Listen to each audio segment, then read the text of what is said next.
be a recording. I'm going to ask Dr. Wellington, if you allow me to just call on you and you introduce us with a word of prayer. Okay. Heavenly Father, we give you thanks for another day and another opportunity to serve in your cause. As we engage in this meeting, we pray for your guidance, your direction, and your blessing. As that all that should be put into place will work according to your will in a successful way. In Jesus' name we pray. Amen. Amen. Amen. Okay. We're gonna just for information's sake, I'm Harold Clayton. I get the privilege to serve as your Federation president, and I'm going to ask that if we have any of our executive members from the Federation or chapter presidents, just to quickly introduce yourself at this point here while you be acknowledged. For the other members, I'm going to ask that you kindly put in the chat just your name and your location, just your location, your name and location in the chat at this point while I try to bring up the agenda and I share the agenda on the screen. Okay, Chief, go ahead. Chief Cameron, second Vice President of the Federation. Stafford Cargill, Treasurer of the Federation.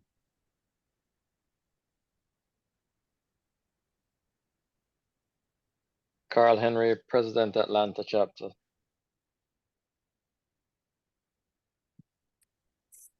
Robert Kennedy. Nobody. We believe Sylvan Lashley, somebody. Please continue. Everybody. Leon Wellington, fundraising committee person.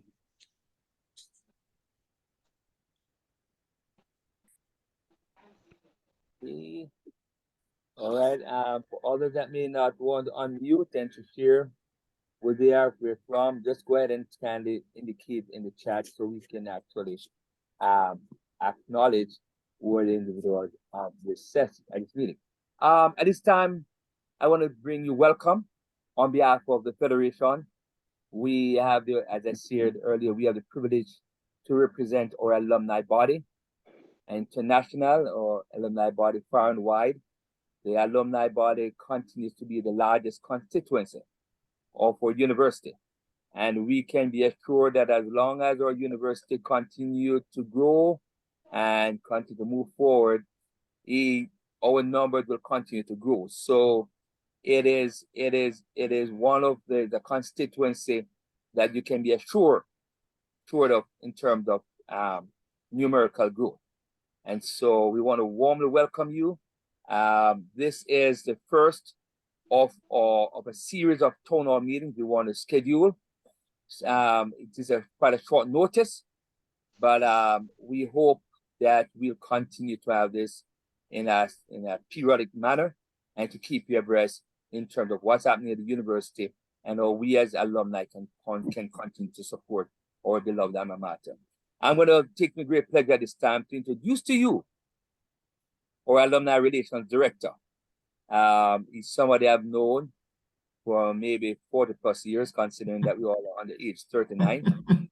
But Mr. Murray has been at NCU gone through all the ranks at NCU, right up to senior leadership in the past, and serving as our alumni relations director.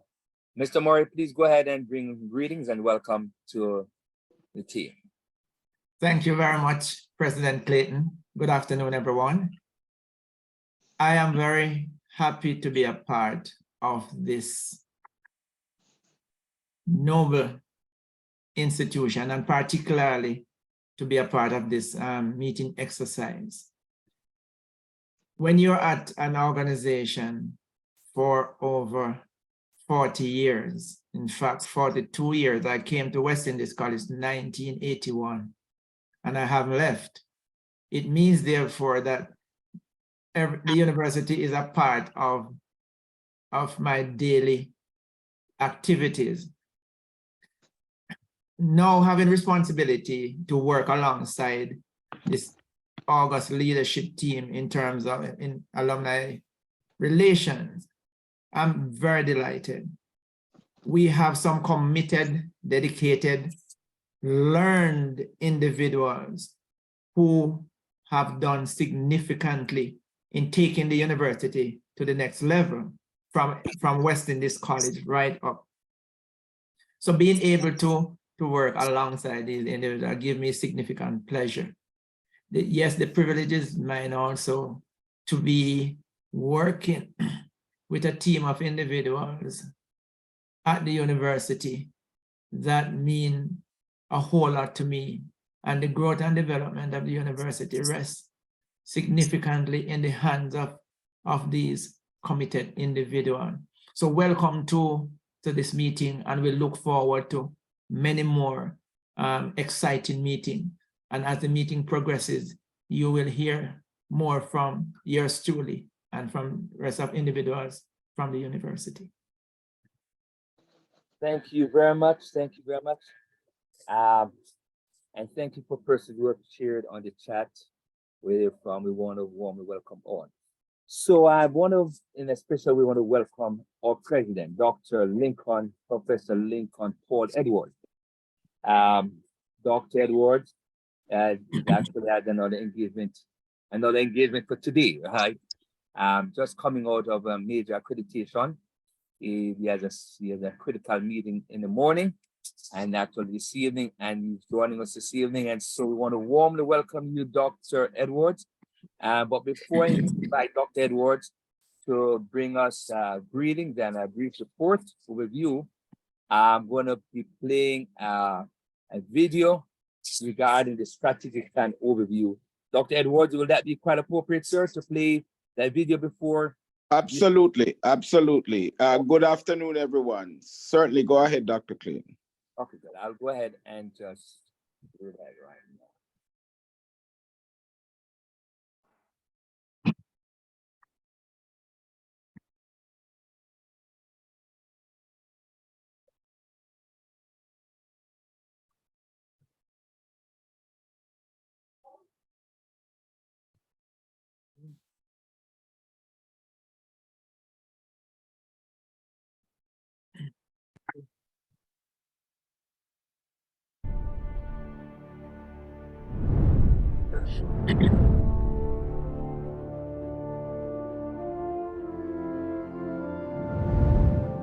As you know, the university is now entering a new 5-year strategic plan.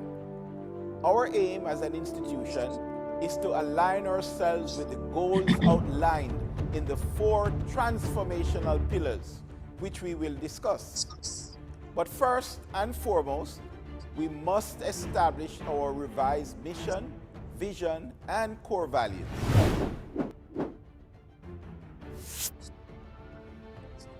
The mission of Northern Caribbean University, a Seventh-day Adventist institution, is to improve the human condition by providing Christ-centered education through academic excellence, values-based focus, spiritual and physical development, social interaction, and a strong work ethic, thereby equipping each student for committed professional service to all people and to God. The vision of Northern Caribbean University will be to be the premier institution of higher learning in the Northern Caribbean region, with a commitment to offering innovative, quality, accessible, Christ-centered education. Our values are accountability, fairness, forgiveness, integrity, respect, mercy, and service excellence.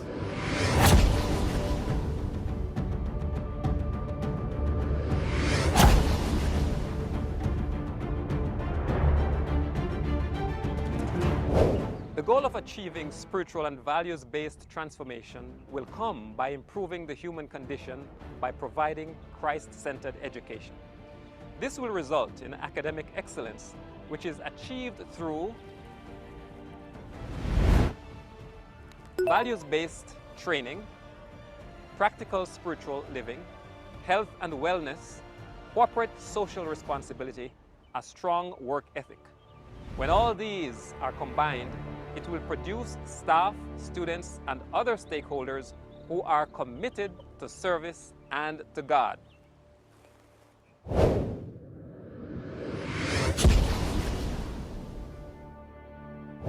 At NCU, our external customers, students, are very important to us. This is why it's important that we work together to transform NCU into a liberal arts institution that offers specialized disciplines geared towards both local and global development with exceptional customer service at the core. Through customer transformation, we will develop more strategic partnerships, more community engagement, more research and innovation, training and assessment, and of course, transformational education.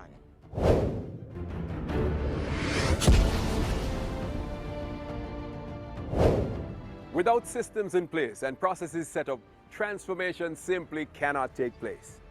Through system and process transformation, in particular digital transformation, we're aiming for the following. Infrastructural development, which will see our systems and processes digitized to improve governance, compliance, and agility. Digital transformation also involves increased collaboration and communication, employee productivity and revenue, and the reduction of costs, which in turn affords us a competitive advantage.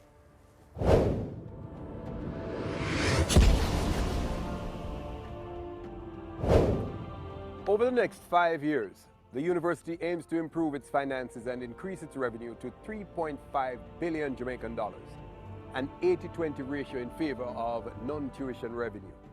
Of course, the tuition or credit sales will also improve through increased enrollment, resulting in improved income. Jumping back to non-tuition revenue, the aim is to have diversified revenue streams to include an entrepreneurial model or framework. Therefore, sectors such as the Morris Entrepreneurship Center and our career and employment services will be heavily involved in developing academic and other training programs that generate revenue, all while enhancing community and national development. Change isn't coming, it is here.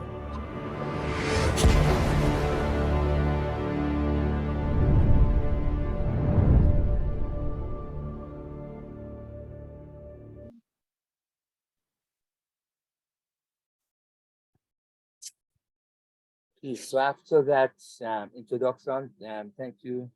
I'm going to turn over at this time to Dr. Edwards. And if there are questions or comments you'd like to make, enter it in the chat. Dr. Edwards, over to you, sir, at this time. Sorry, Ari, if you could take another item and just give me a few minutes to try to, I need to get a PowerPoint up just to present. Oh, fair enough. Certainly. I'll also give you capabilities to share. One second, Yeah. one. All right. Right. Okay.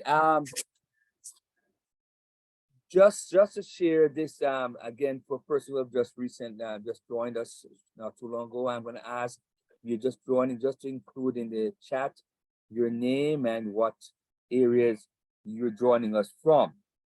One of the things we hope to cover, and I share that with you, that this evening is also to look to see what are some of the new areas that we can begin to launch new chapters.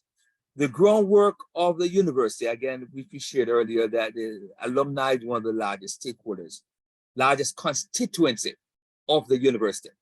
There's also areas in terms of how can we continue to build and revitalize chapters. And so partly this year, one of the goals that the Federation really want to champion and partner with the alumni office is for chapters. That's an agenda item that will be discussed later down.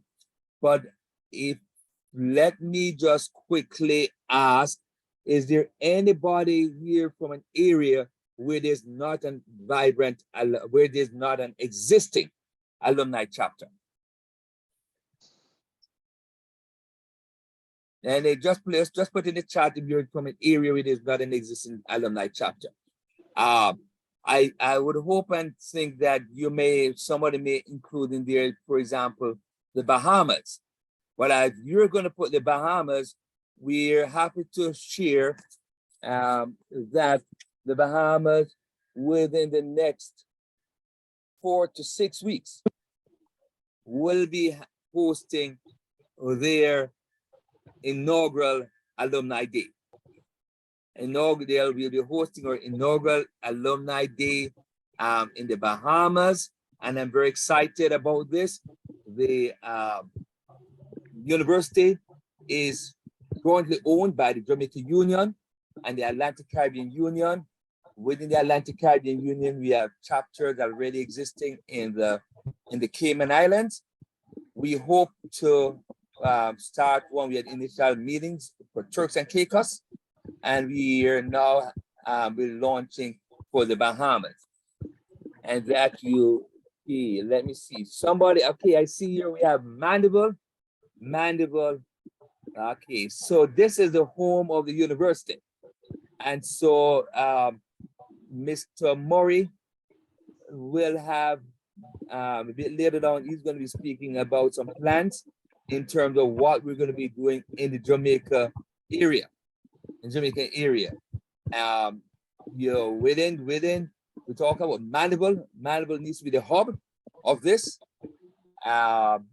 We will, Mr. Moore will speak a bit about that a bit later.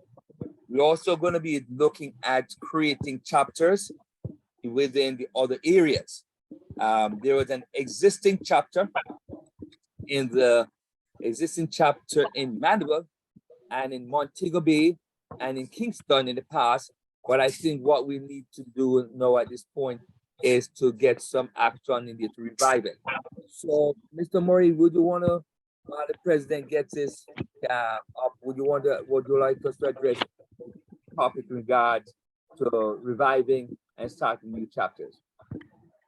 Absolutely, Mr. President.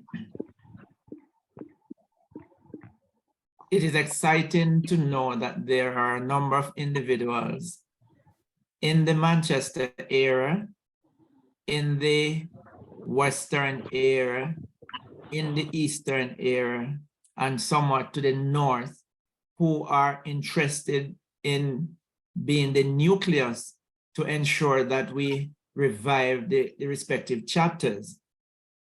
On this platform, we have some individuals, and what we are doing is we are taking the necessary step to adjust and review and adjust the Constitution.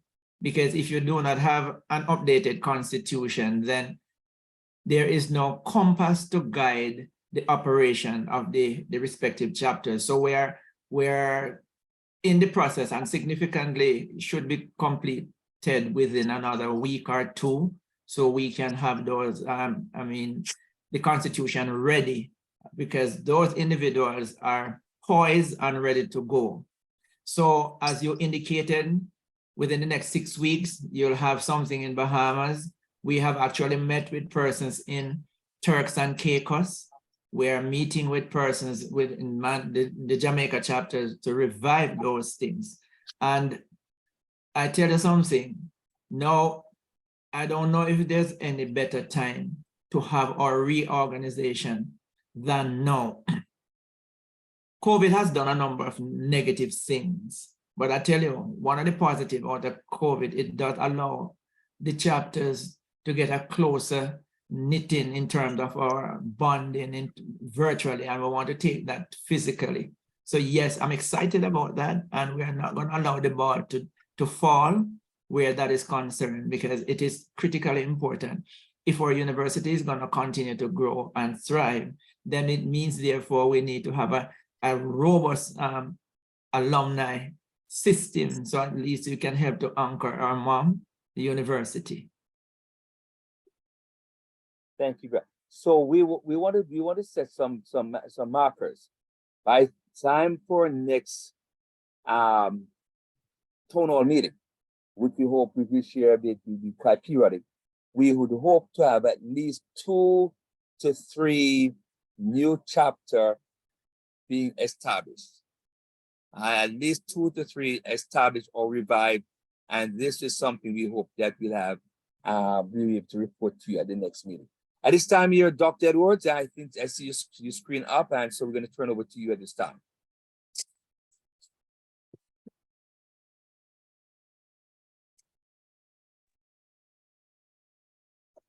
All right, thank you. I'm almost there. We're almost there. We'll continue. Let me just quickly pause here to acknowledge and to welcome persons that you have included your names and your location in the chat. And I also want to welcome our former president, Dr. Sylvan Lashley. Dr. Lashley was both my vice president of academic affairs and also my president. So when I get to sit on the same seat of the scornful with my president, I'm like, wow, we're growing, right? But welcome, Dr. Lashley, and thank you for all the work and support that you continue to give. Thank you, sir, for your effort. Yes, sir. Also want to acknowledge that we have Ronnie Palmer from Berrien Springs, Michigan, and it is one of our hope. I also want to express, we continue to have students or matriculating at Andrews University and many folks living in the area. It is our hope that within that area, we'll be able to revive or to start a chapter within the Michigan, Illinois region. I think this is long overdue. So welcome again for that. All right. Okay.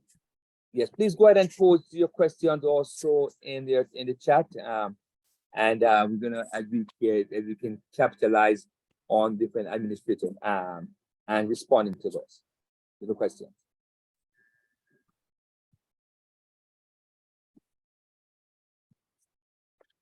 All right, I'm ready now, Harry. Please go ahead, Doc. Well, good afternoon again, everyone. I just want to share a brief presentation here to bring us up to date. The strategic plan, again, I want to welcome everyone and to thank you for your service to NCU, your alma mater. And I think there are a lot of good things happening now for the university are starting to happen. And as we pull together and work together, I think God will continue to bless. My computer is acting up, so you have to forgive that. But as was mentioned, the strategic plan is all about transformation, because all of us will agree that there are some things that we need to change.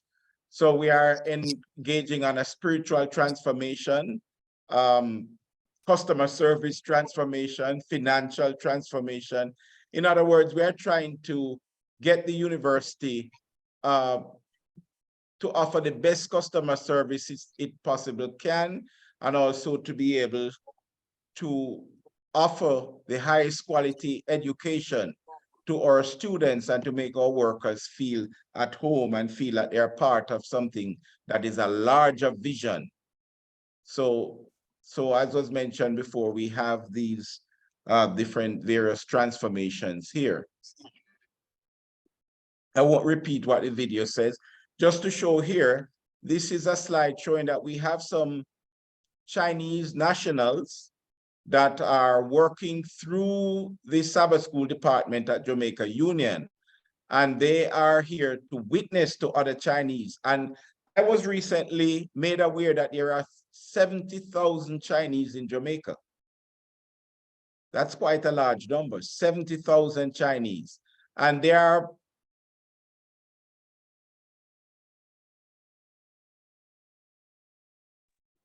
Did you lose the president? Okay, Dr. Edwards. All right, I think we lost him. We lost the connection there. Let's see if we can. as Mr. Murray reach out and try to engage the president to see if he's able to rejoin.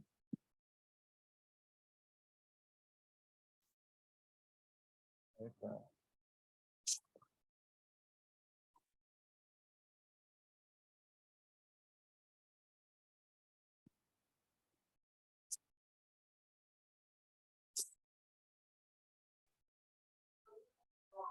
Okay, so the president has lost power. So let's move on until he's able to rejoin. I'm gonna go again and to get the agenda back on the screen, and let's move on until he's able to join us again. All right. I'm gonna ask at this time, Mrs. Shelley Ann Bignell Cuff. One of the great things and one of the privileges I have in terms of my task is to really meet some amazing individuals, and Shelley she's just been an amazing employee there at the university.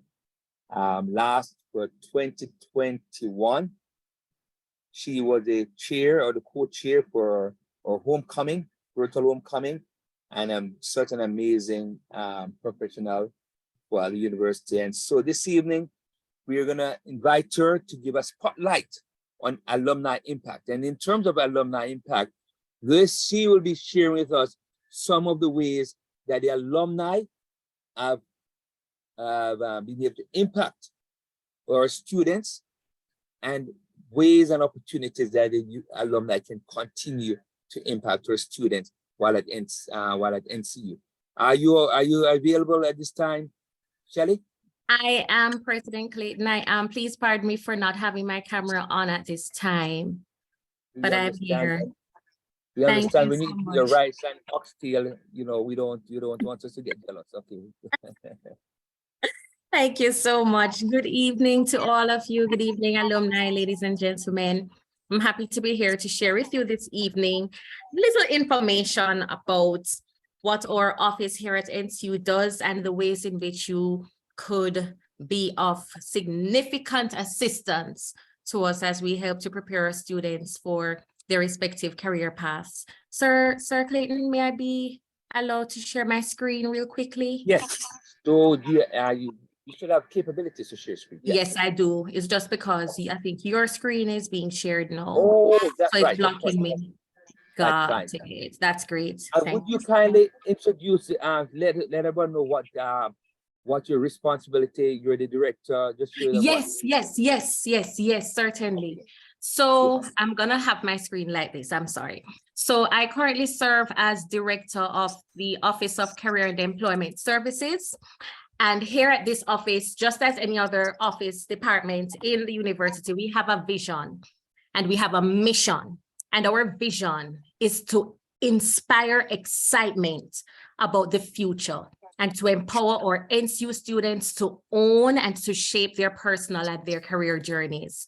And so it is our mission to assist our students to build confidence, explore possibilities, and develop a powerful personal brand. And so we seek to leverage our relationships with employers, with you, our alumni, faculty and staff to facilitate meaningful experiences, mentoring connections and partnerships that we believe will position our students for success in their careers and within their communities. And so within this office, we assist our students and our alumni with honing their job search skills, identifying and working toward their career goals, finding suitable careers or graduate school programs, getting referrals from employers, and boosting networking skills. Here are some of the services we provide our students and alumni: career assessments, career coaching, career development, webinars, workshops, seminars, internships, job placements, job and career fairs, which we'll be getting into a few moments. We review their cover letters and resumes. We also facilitate the overseas work and travel cultural exchange program. We conduct mock interviews with them and we share with them information about graduate education. We're alive and well on social media at Careers NCU on Facebook. We've recently been hacked on Instagram, so we're starting over. Our hashtag or handle is at NCU_career services. And at this time, that's enough for career services. We want to thank the Alumni Federation in a big way. And if I could see some reactions, that would be wonderful. Sir Harold Clayton and Sir Everard Daly for coming through, for providing for us with a wonderful system I'm about to share with you called the College Central Network Federation. We thank you for giving us this jump start in providing this special tool that will help our students land employment quickly upon their graduation dates. And so this is a system that will help our students and employers connect directly. If you visit our website, you'll find that it's right here called College Central. And when you go there, I'll show you exactly what it looks like. But it really is it's an app that features opportunities for part-time jobs, full-time internship, making job search much easier for students. As a matter of fact, to date, 6.5 million jobs have been posted on this network, and 2.25 million employers have registered and recruit students through the network, not just in the United States, but everywhere else across the world, yes, including Jamaica.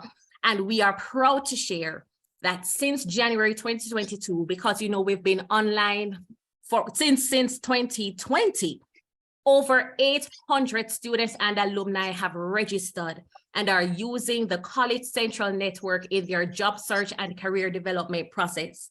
So what are some of the things, forgot to do this one, that they can look forward to? They can look forward to having 3 job boards that will allow them to review different kinds of jobs, full-time jobs in the United States, also here in Jamaica, anywhere in the world. They can explore internship opportunities. They can create their resume and career portfolios. There is a builder that's there.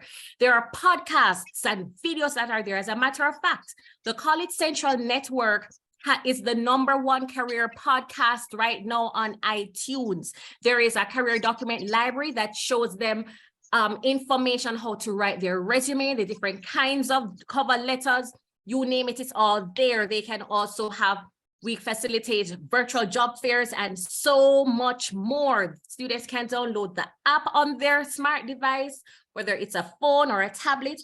It's right there. We encourage them, just log on to collegecentral.com/NCUJM, and this is what it looks like. And if I had the time, I would show you exactly what it entails, but I'll leave that for another time. But it has been going well, and we're continuing to encourage our student body and alumni to register. I'd like to also mention that not only is career services benefiting from this platform, but other areas within the university as well, such as our alumni office, because this is a database that we're using now that will help us to collect information of our recent graduates that our alumni can use to keep in touch with them.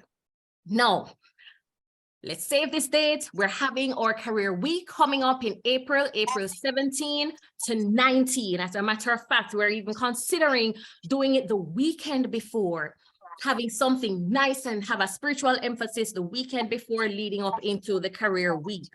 And so we're having during this week special days of special, focuses. So we're having financial day, personal branding day, the recruiter's mind day. What should students expect in writing, preparing their cover letters, resumes, that kind of thing. We're having our job fair. We're culminating with that, and the USM is collaborating with us by having professional photo shoots throughout the week that students can do to place on their business cards, their LinkedIn profiles, you name it. And so this is the part where we are seeking and soliciting your support. On the Sunday, April 16, we would like to have a professional etiquette brunch. And why a brunch? Because in the evening, the Department of Communication Studies will be having their Lignum Vitae Festival, and we're encouraging all our students to participate in that. Everyone is. So we're having this in the very early morning, late morning, early afternoon. And so what's the objective of this? To help our students to, our students at the end of this event should build a linkage between themselves and the alumni that will inspire them as they launch their own career paths, and to provide experiences for them that will build their skills and confidence in this kind of setting. And so alumni, it would be great wherever you are, if you're here, if you're able to come down for this event, to be here to help our students. And as long as I'm here and as long as this office is here at NCU, we will continue to find ways to engage all our alumni in a way that will keep you involved and provide support to our students all the way to graduation. Thank you so much.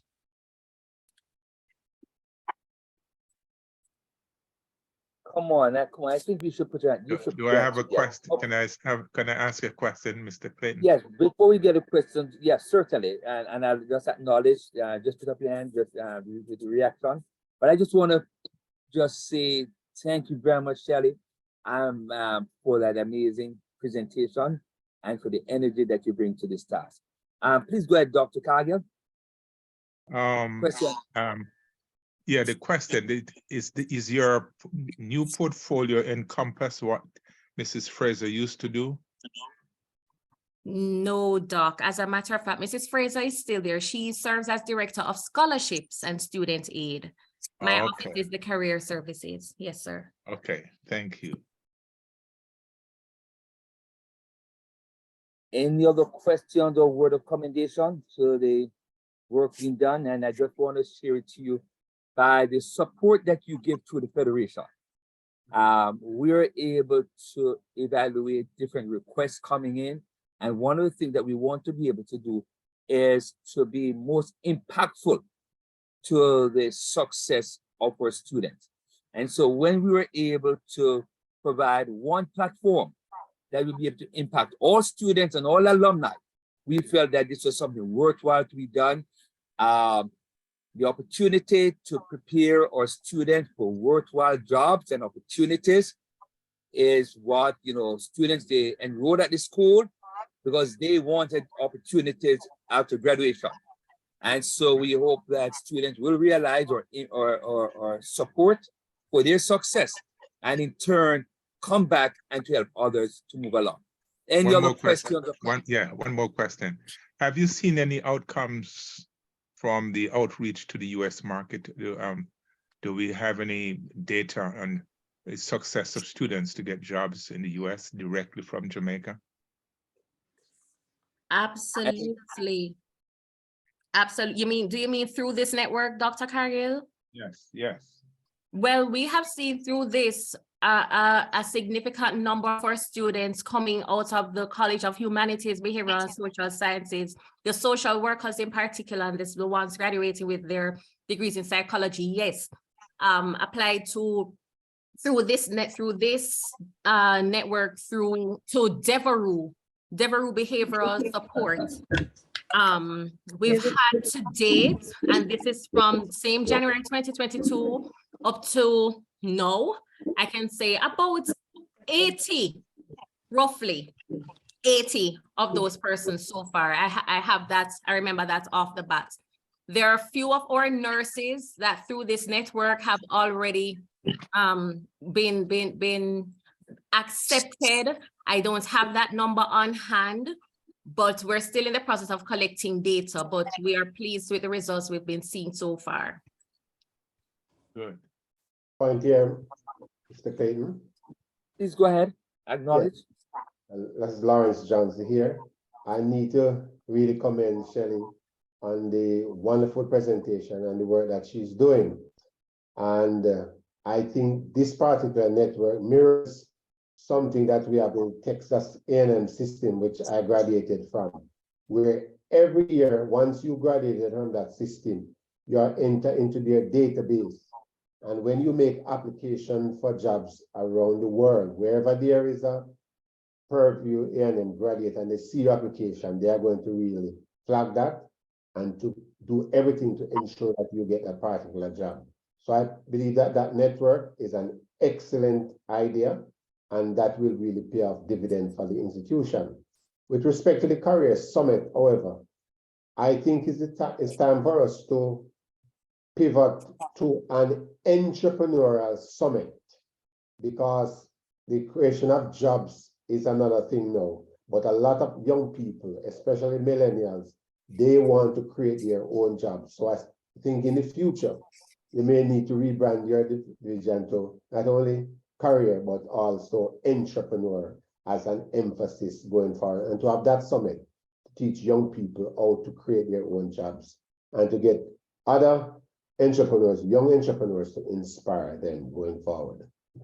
Mr. Johnson, I am so excited that you shared that, because if I had more time, it's just because I'm pressed for time, you know, because I would tell you one of the things we want to do, it's just the finances, you know, Mr. Lawrence, it's just the finances, you know, because let me tell you what we want to do real quickly. During the semester, as a matter of fact, since the beginning of this academic year, we have been working assiduously with the Morris Entrepreneurship Center.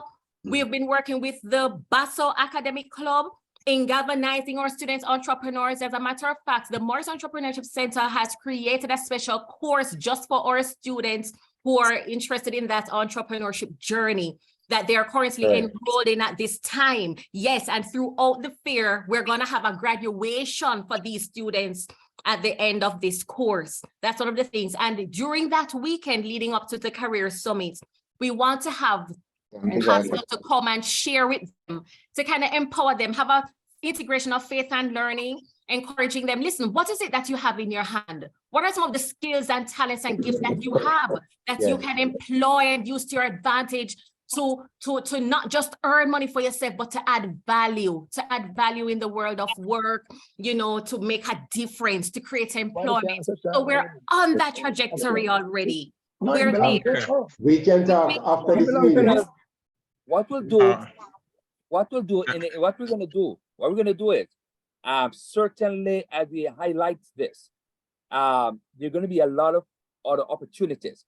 We're gonna set up an opportunity where we can have Shelley, where we can continue this, and certainly as is articulated, entrepreneurship should be one of the competences that all students need to be able to develop, all right across the board. So in support of that, but what we're going to do in the interest of time, before I take Dr. Cargill, I think I have another, I've done a phrase that I'm going to ask persons, however, when you give your comments, just be quite succinct, and they're going to be matters that we need to follow up on after another time. We just want to be mindful of the time, of the limitation of the time this evening. So I see Donna Fraser, and then get back to you, Dr. Cargill. Yes, good afternoon, everyone. Highest commendations to Mrs. Bignakov. And I just want to know that I was checking out opportunities in the area of entrepreneurship for our students, especially final year students, those who have been competing in the business model competition. And the government does have some grants for those who are starting up their own business. So I'm trying to get the details. Later this week, I should be getting the information where they need to apply. So with that information, Mrs. Bignall-Koff will be able to highlight that in working with some of the students who have that desire. But I'm very impressed with that twinning career and employment and the Alumni Association providing this opportunity for our students. God bless you. Thank you very much. Thank you very much. Thank you very much. And we continue with everybody's support to have this. And again, of course, certainly we do see the entrepreneurial skill set, that's entrepreneurial mindset is something that's critical within for student success. So in terms of, go ahead, Dr. Cargill, please. It's a great concept, and I like the presentation that was given. But when you're thinking about student entrepreneurship, be sure to be able to define who owns the intellectual property. And because that's very important, because a lot of times when projects are developed on university campuses, that is lost in this shuffle, and the university ends up getting nothing out of it. So that's something that needs to be considered, who owns it. And also they can look at in the sciences. The NCU is very strong in the sciences. You should be able to create linkages between these entrepreneurs and the people in science. You need to come up with collaborations so that the science people develop the product, the people in business sell it. Doc, I really appreciate that. Thank you so much. I am leaving all of that to Mrs. O'Connor. She's helping me with that since that's her forte and her area, but she's taking into consideration all of that. So that's fantastic. I really appreciate that input. And we've discussed this as well at length. And I'm going to throw this out to the general membership. If you see an opportunity where you can continue, where you can support the career outcomes, the career development of our students, I'm going to ask that you convey this right to myself or to can you mute if you're not speaking directly to the group? I'm going to ask that all members, if you see an opportunity where we can support the career outcomes of our students, that you share this with Mrs. Bignell Cobb, share this with myself or any of your chapter leadership. Please do this. This is critical for students moving forward. Thank you very much. There are no other questions on that. I'm going to move into the other.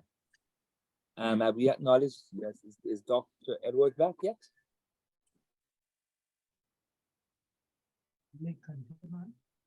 Okay.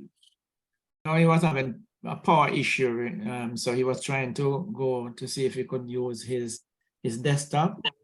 Yes. Okay. So we'll move on. We're going to move on.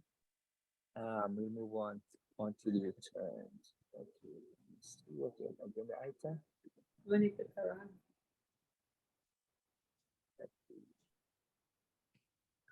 So we're gonna include it this time here.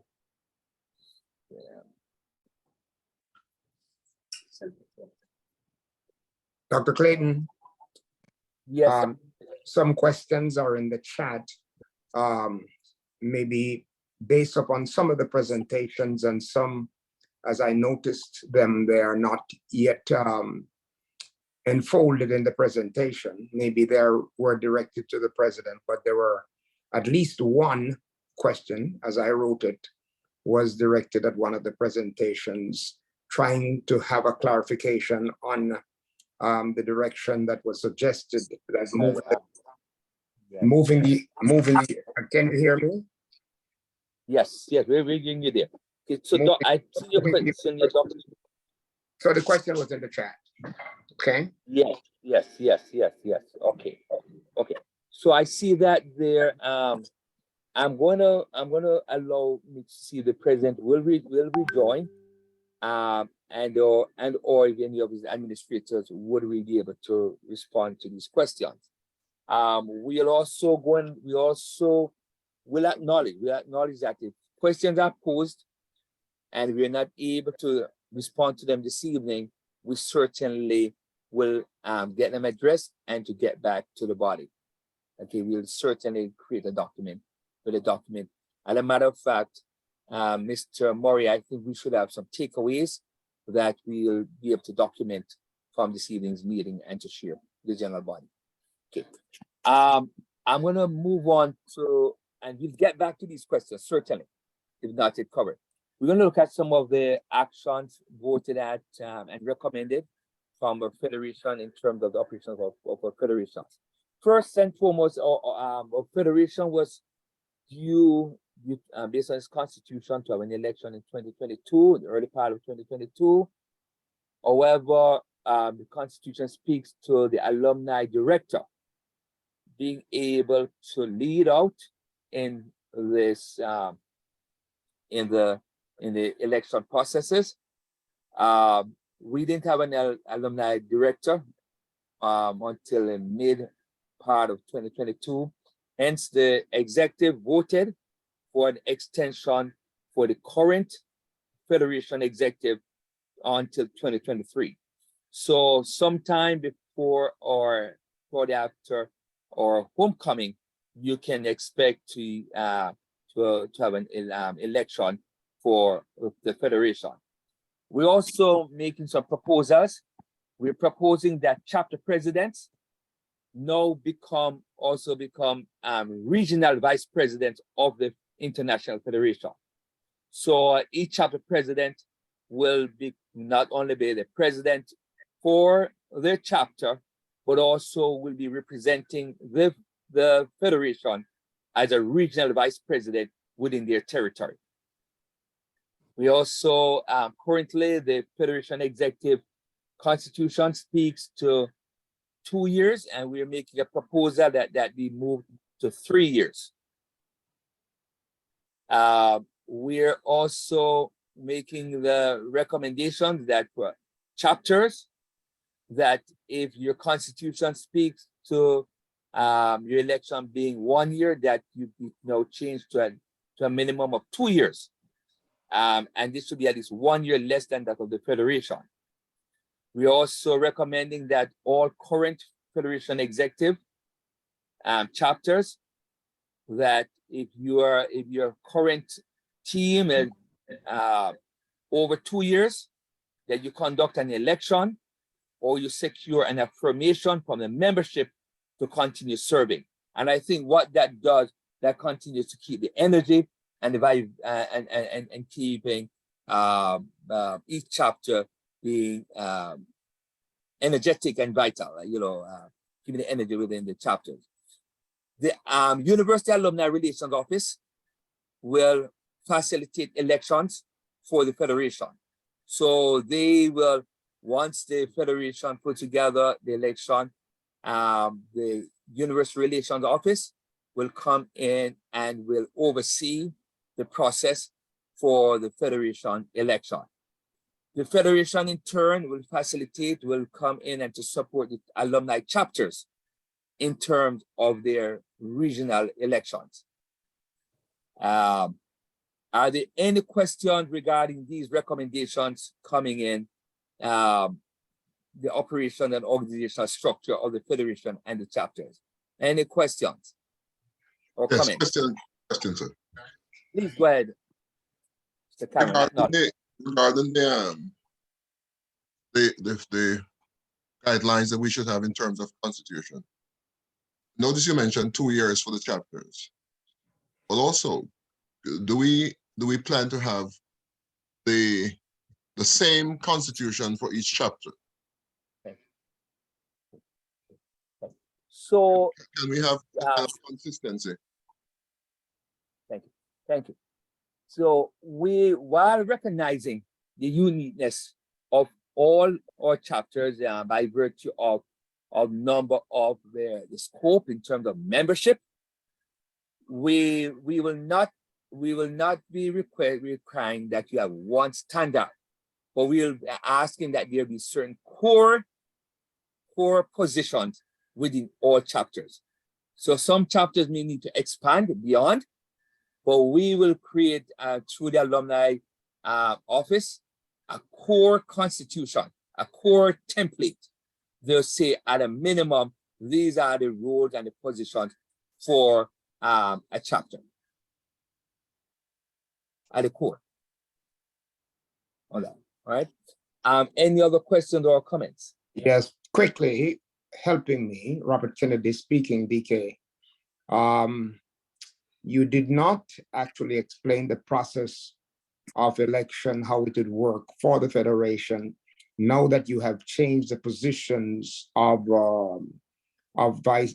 presidents of the different chapters to vice presidents. Do they have an input directly into the nominations of officers for the Federation? Okay, so I'll just quickly give an overview. The Constitution speaks to what the election will look like, and it includes that each chapter has 3 representatives.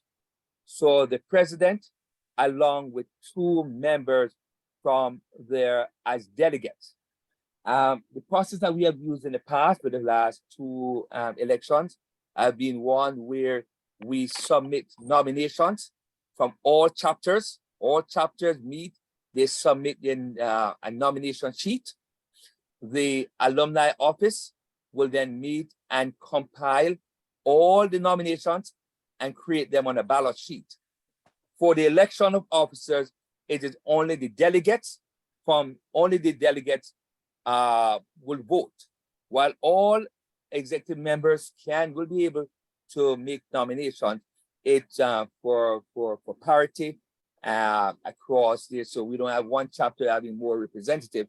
We have 3 individuals, and that's what the Constitution speaks to currently. Good, thank you. Yes, okay. Right. And in terms of the federation impact with the chapter, the federation will not be coming in to necessarily inform as to what's best for the chapter, but we'll work with the chapter to create a process that is best for that chapter. All we're doing is being the independent entity to support that chapter function election. Yes. All right. Mr. Clayton, Yes, please go ahead. is there a time limit? Other from, like, let's say that it's 2 or 3 years that the person will serve as president of a chapter. Is there a term limit as it relates to the number of terms that a president or any other member of the executive can serve? Currently, I think each chapter constitution may speak differently on this. I'm going to ask. I will ask the constitution committee team to review that question and to make a recommendation. Even as it relates to the federation. Absolutely, I think that's something worthwhile that needs to be considered also. Okay. And yes, I think that's a worthwhile question. That's true, but it depends on. Thank you. And again, the size of the chapter, and all of these are factors. All of these are factors. So there's no, that's correct. There's no set issue. We're not necessarily saying you need to have an election. Where you're not an election, you need to have an affirmation coming from the team to move forward. We're proud of you. We're very proud of you as Federation President. I want you to know that. So this is not a question to undermine you in any way. Thank you very much. Thank you very much for that. Okay, I'll make sure that I send you some mangoes for your vote of confidence there, right? Okay. All right. Okay. Any other questions regarding this? Mrs. Fraser or Dr. Kennedy, I see your hands there. I was just affirming Mrs. Fraser's words to you. We do appreciate you.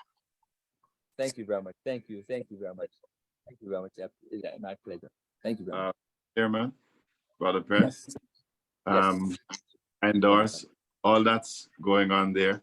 I'm just observing that what you have proposed is not officially on the table, so I'd like to move that the recommendations be accepted and we can continue our discussion.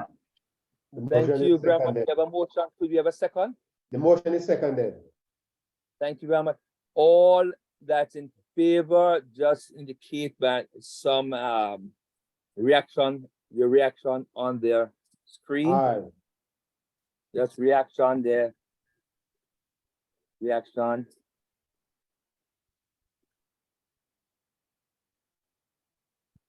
Aye.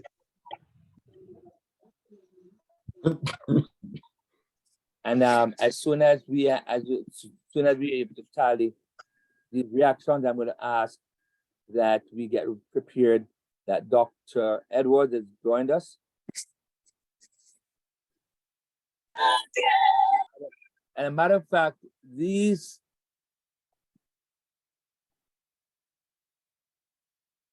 with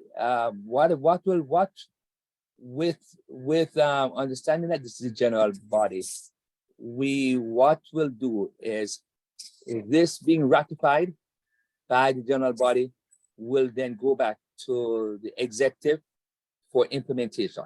So we'll get implementation vote at the final implementation vote at the local executive body. All right. All right. I'm going to ask at this time here, is there any dissent? Do we have any dissent? If there's any dissent, just kindly record your no's. Any dissent, just kindly record your no's. Otherwise, thank you. So this will now go back to the executive for implementation. All right. Okay, Dr. Edwards, you may now. Is Dr. Edwards back on? I got an indication that he was back on. Yes, Harry, if you could stop sharing for a minute. So. Oh, yes. Okay, fine. Let's do that.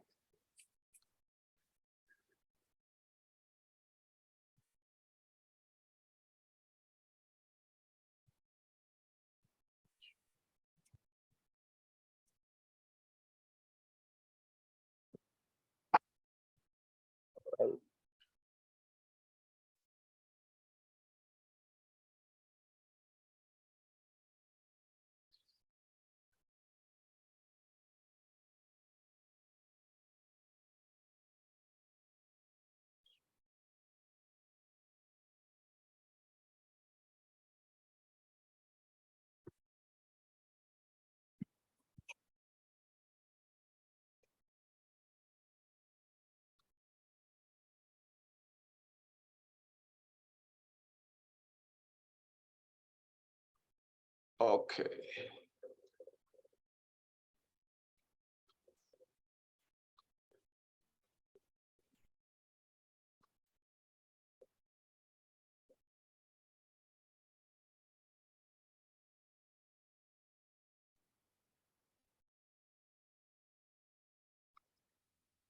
All right.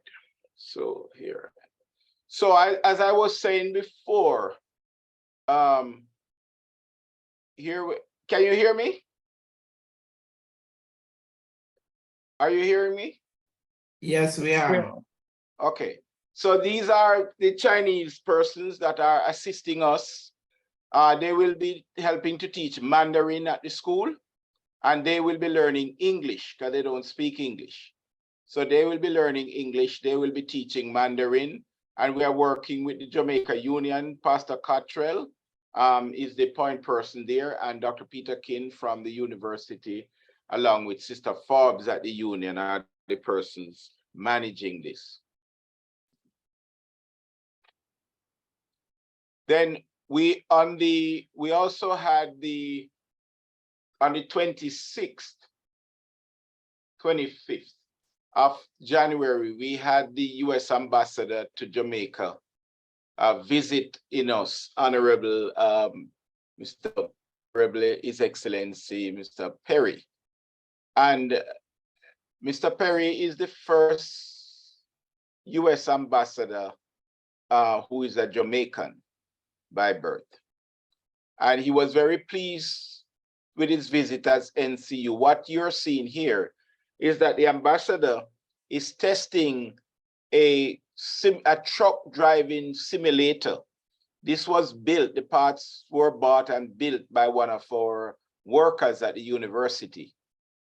And he got parts, for example, the starter came from some old car, and he connects it to the software. So when you turn the key in the physical starter, you can hear the sound, the engine starting in the software. So he was able to put all of that together. And the ambassador was trying it out here, and he was actually very pleased with it. In fact, his aides were concerned about how long he was staying on it, because he was really driving around and having a good time. And Harry was there on hand along with Mr. Murray. You can see them there. So the ambassador, you can see the smile on his face. He was very pleased with what was happening, and one of his aides was really laughing there. Then also on hand, we had Thalia Lynn. Thalia Lynn is chair of the NCB, the National Commercial Bank Foundation. And she was invited to join, and we had written a grant to the NCB Foundation, and she came with a check of 500,000 Jamaican dollars as a kind of down payment, and we will be dealing further with them because this is a multi-year project. But she wanted to come. Thalia Lynn is the owner of the Island Grill franchise, and she's a friend of Michael Lee Chin. And as I said, she's chair of the NCB Foundation, and I've been talking with her for a while, and she told me she was going to come with this check, but I must look surprised. And so if I did that, it's because of her instructions. So we got that money, and we are really pleased. And also next to the ambassador is Robert Chen, Bobby Chen, who is a brother to Michael Lee Chin. And Wayne Chen was the brother we had invited, but Wayne could not come. So Thalia Lynn was the person who took it upon herself to invite Bobby, and Bobby was willing to come. Bobby's a medical doctor, and he was pleased with what we were doing at NCU. Thalia is committed to rebuilding. She has, told me this, that she wants to rebuild the relationship between Michael Lee Chin and Northern Caribbean University. So she's playing an active role, as well as she's soliciting funds on behalf of the university from Linky Chow and other donors. And she has committed, indicated to me that she's committed to assisting the university. So she's a friend of the ambassador and his wife, so she was on hand. And so we gave them a tour of the robotics lab at the university, and also the nursing simulation lab. So you can see Harry there enjoying himself.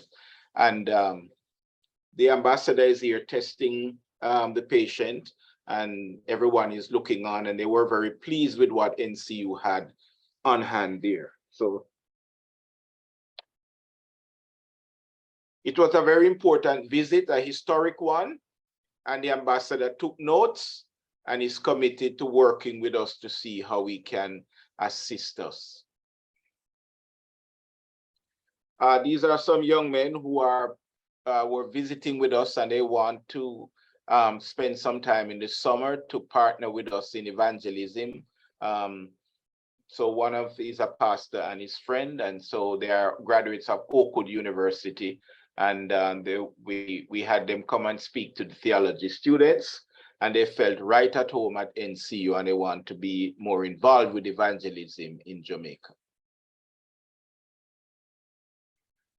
This is just a view of what was happening outside. The Organization for International Development is partnering with NCU to provide long-term. What they want to do is to provide a mobile unit and donate to the university to provide mammogram screenings for women. And so they will be raising funds towards that effort. But they also, a team came down to provide free medical and dental care. So this is a sample of the crowd outside the gymnatorium that is getting registered, and they are inside the gymnatorium working. So they were very pleased with the turnout and with what they were able to do.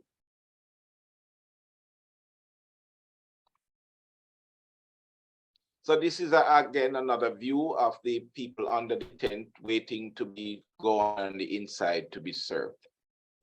This is Councillor Oliphant. We had to do makeshift hand wash station. So Councillor Oliphant, who is the councillor for the Mandeville division, he was on hand to support us, and he was there testing the hand wash station. Okay, this is the crowd outside the dental hygiene. You can see that there, the dental hygiene. Now, dental services in Jamaica is really needed, and one of the projects that the foundation is raising funds for is to build a new, this dental hygiene lab is way too small. So they need to build a new dental hygiene lab and community outreach center. I pitched that to the ambassador, and he has an interest. So between the foundation and maybe USAID, we may be able to get the funds for that. So this is the there is no, the hygiene department is so small, the waiting area can only hold a few persons. And you can see the crowd outside here that we just weren't able to handle. So by 11 a.m. that we had to cut off registration and unfortunately send the rest of persons home because we only have about 12 chairs available, and that was not going to be able to, and 2 of those are used by the public health system because they are doing renovations on the Mandeville health system, and they asked us if we could allow them to continue to see the public at our clinic, and we agreed to that. So this is just a sample of the crowd that is happening. So that dental hygiene and community outreach center to care for the people is well needed. They were overwhelmed here. I wanted you to get a sense of that. And this is just another view of the crowd outside. All right, I also want to share with you. So, you know, we have 1,200 acres of land at the Goshen property. We call it the Peru property. And we have been in discussion. So this is the Honorable Pernell Charles Jr., Minister of Agriculture and Fisheries. And we were together at a funeral in Gregory Park. So that's where we took this picture. But since then, we have been working with the minister. For example, the ministry does not have an organic plan for Jamaica. They don't have one. And so the minister reached out to me to ask if NCU could assist. And working with Victor Cummings, Victor Cummings assisted us in putting together an organic a plan, organic policy, and that was submitted to the minister for his approval.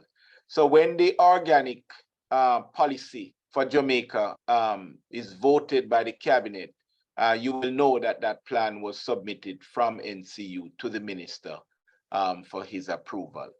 So the minister wants to help us to develop Peru property. He has asked us for a proposal.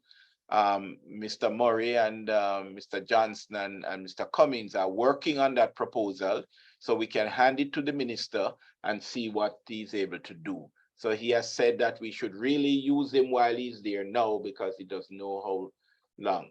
Also, we are waiting now to sign an MOU with the Heart Trust NSTA for joint training opportunities.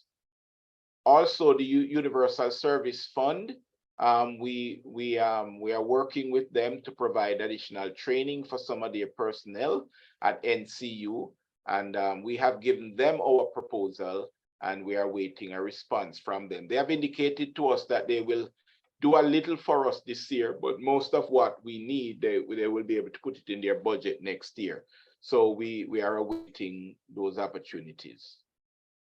So this is just the first page of the MOU with the Heart Trust, and we're just waiting for a date from the leadership of the Heart Trust to do the official signing.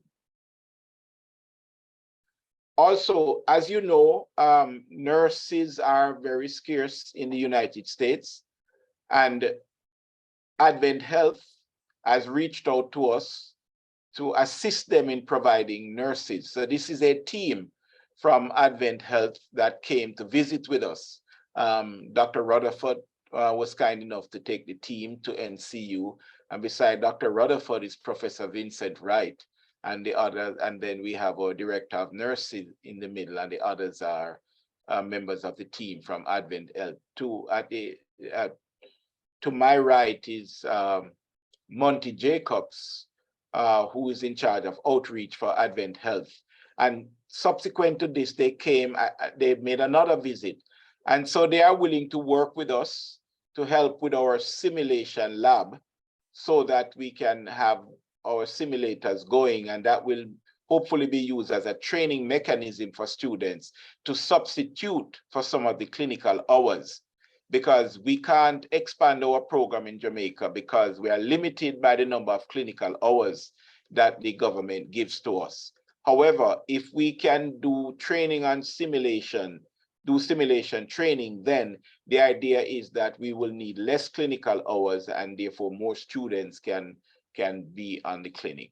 We're also looking for opportunities through Andrews University. We have an MOU with them, and the idea there is that each year we have more nurses, more students applying to the nursing program than we have spaces. So those students who did not get into the program, this is specifically for those persons who did not get into the program, but would like to study abroad at Andrews University, then if they spend the first 2 years at NCU, which is much cheaper than Andrews, to do the prerequisites, you know, the general ed courses, if they do that, then after 2 years transition to Andrews, then Andrews is prepared to give them a $28,000 scholarship to assist them. And then when they complete those 2 years, they will file for their green card, because they are working with health system there to get them their green card and get them into the system. So this way we can expand the number of students that we get and additional tuition and increase the number of nurses going to the USA without reducing the numbers that we that are in Jamaica. So I think this is a very good way of helping the USA with their nursing crisis, but also keeping more of the nurses in Jamaica. So this mechanism, I think, is very good. And Advent Health is interested in that too. This is with Andrews, but they want to be in on it too, because they would like to sponsor some of those students. In addition, Kettering Health Network is also working with NCU, and Kettering voted $70,000 to help with our simulation. And so all we do, we tell them the equipment we need, we send them the invoice, and they pay for it, and they have done that already. So they have, I think they have spent $30-something thousand, and the rest they will spend next year. So Kettering, Advent Health, and Andrews are all partnering with us to see how our nurses can benefit them in the USA. So I think those. We also have partnership with Grace Kennedy. Grace Kennedy is taking our students, our IT students, to do internships with them, and the idea is for them to continue and have jobs there. The City of Kingston Credit Union, we have leased space to them on the campus, and we have a partnership with them. We signed an MOU with them, so they will provide internships to our students. They will also assist us with some of our corporate projects. They will, and of course, they have other programs for the workers that will give incentive to our workers. They even have a student loan component that is much better than the Student Loan Bureau. So that will assist our students as well. So this is a very important partnership with COK. Digicel also is partnering with us. We just received a grant of 2 million Jamaican dollars from Digicel, and that is to help persons who want to start businesses, to assist them in getting their businesses started and so forth. So those are very important partnerships that we are embarking on.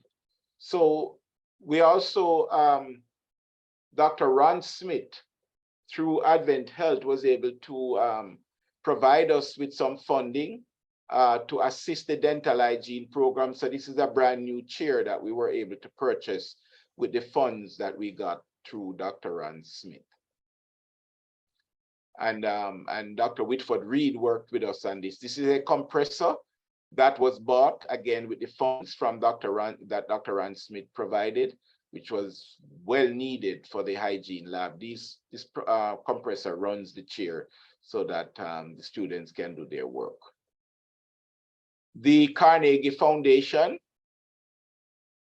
spearheaded by Mrs. Bev Henry, she was instrumental in getting the foundation to donate 1.5 million Jamaican dollars to the cancer research efforts at the university. So this is Bev Henry and the Dean of the school, Professor Vincent Wright, Professor Giles, Dr. Casey Reed, some others, they're receiving that check. And this is the animal lab here that was sponsored by the Inga and Whitford Reed Foundation. So now the animal research at NCU is looking much better now because this lab was fully refurbished. And as you can see, a nice area there to do research. I wanted to share this because for a while we have been talking about, you know, offering shorter courses and so forth. Well, some people never thought they would see the day that UWI got on board with this. So this is published in the Gleaner, January 11th of this year. Pro Vice Chancellor and Principal of UWI, Mona, Professor Dale Weber said the university across its 5 campuses is working to introduce short courses that will cater to students who have to work while pursuing their studies. This is something that we have been on board with for a while now, and UWI is finally catching on and they are moving aggressively. You can also do a 1-year diploma or certificate, and we are now getting even shorter courses for 3 to 6 weeks. And you can start those courses to eventually get your degree. So that is why in our strategic plan, we have an assistant provost in the person of Damian Mitchell, who is also chair of the computer science department. And his role is to basically digitize the courses at NCU so that we can offer short courses. We have been doing that, but offer more short courses, and everything is digitized so alumni and others overseas can do our degrees online. So that is what we are doing as part of our strategic plan. These are some alumni at Asia Church that I went to. Also want to just give you a sense here of what was going on with our enrollment. You can see starting in 2016-2017 school year, this is just a fall group, our enrollment was increasing steadily until COVID hit, and then our enrollment fell. So you can see, and in spring, same thing, we were slowly increasing, and then COVID hit and our enrollment fell.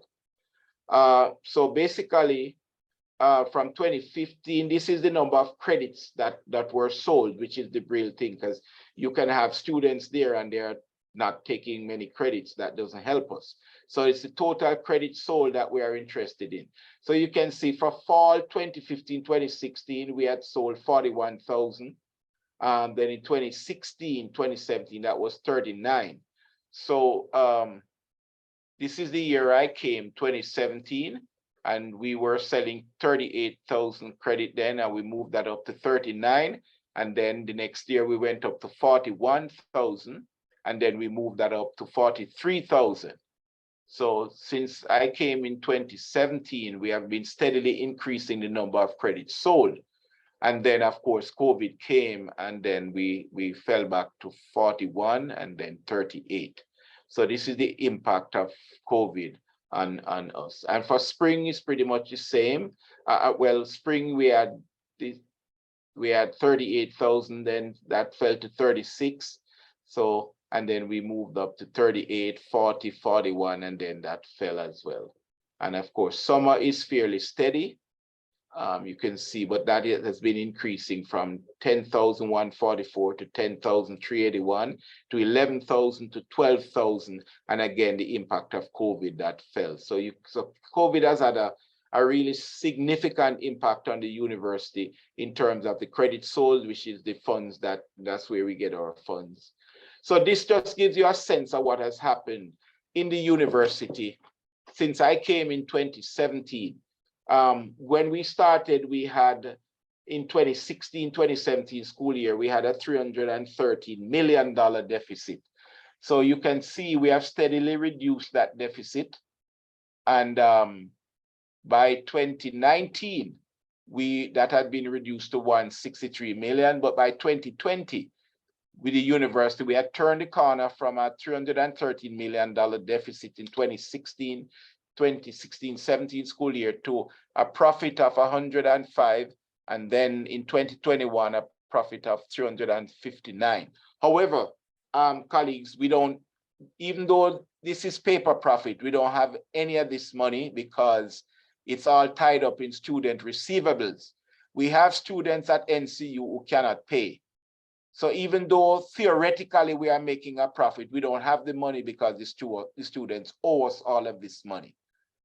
But it gives you a sense that the university is making some right moves in terms of reducing the deficit and going into profitability. And if the students would pay, we would be making a profit.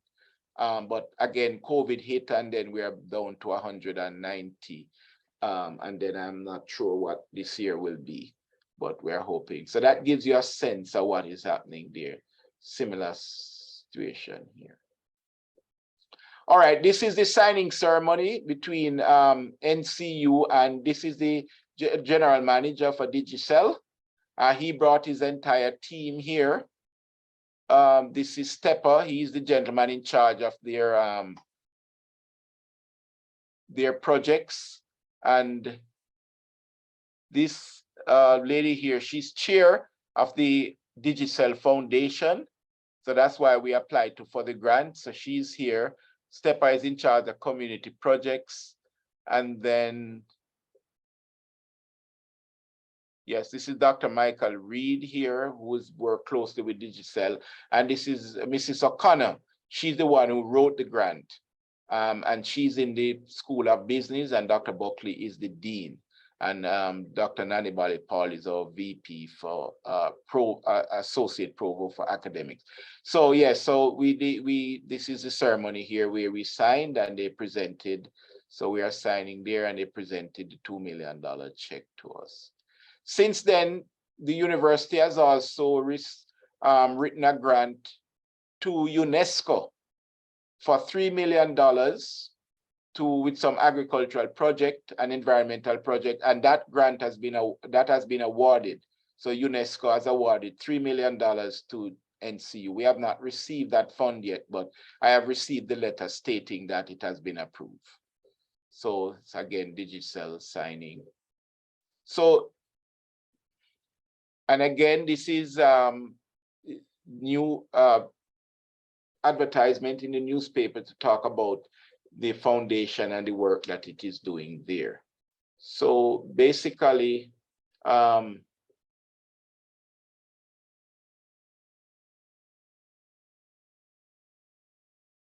this is just a donation we received from George Griffiths, 1,500, and we certainly want to appreciate and highlight those smaller donations. That was very nice. Then the Whitford and Inga Reed Foundation, they gave us this donation of what is this, $20,000 US dollars to assist with the simulation stuff. So we really certainly appreciate that from the Whitford and Inga Reed Foundation. And it's a picture I took while in the Bahamas with some alumni there. And then, of course, you know that the church building is an ongoing project. So this is Pastor Brown and me. We are cutting the ribbon here to open the basement section of the church, and we are worshiping in there now with Pastor Hay looking on, and Dr. Walker, president of East Jamaica Conference. So this was an article in the Gleaner.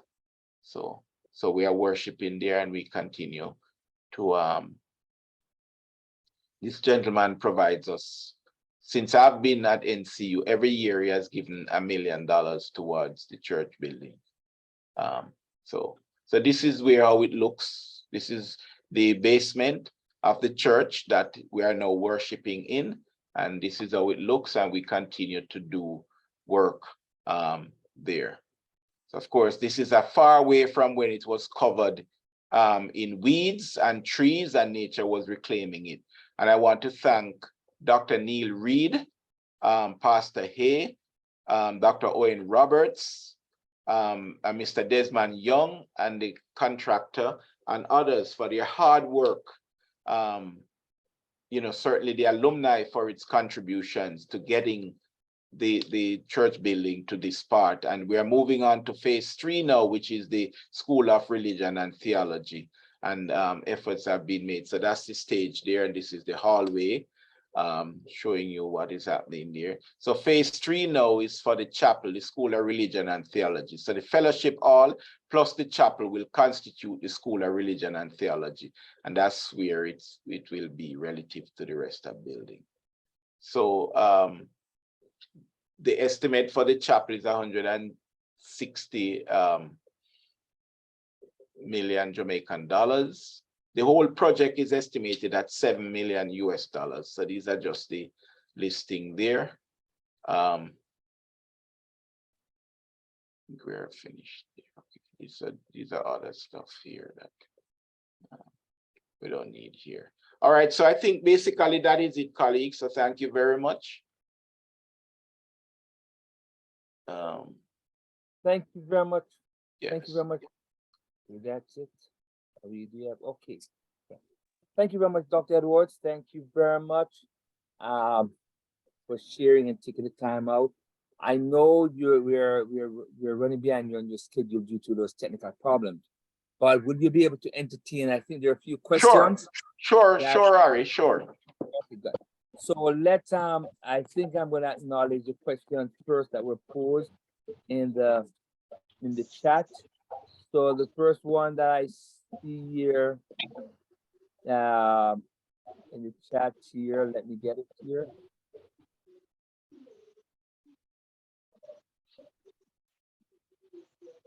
One second, I think. Okay, what's the latest in the just completed triple accreditation visit?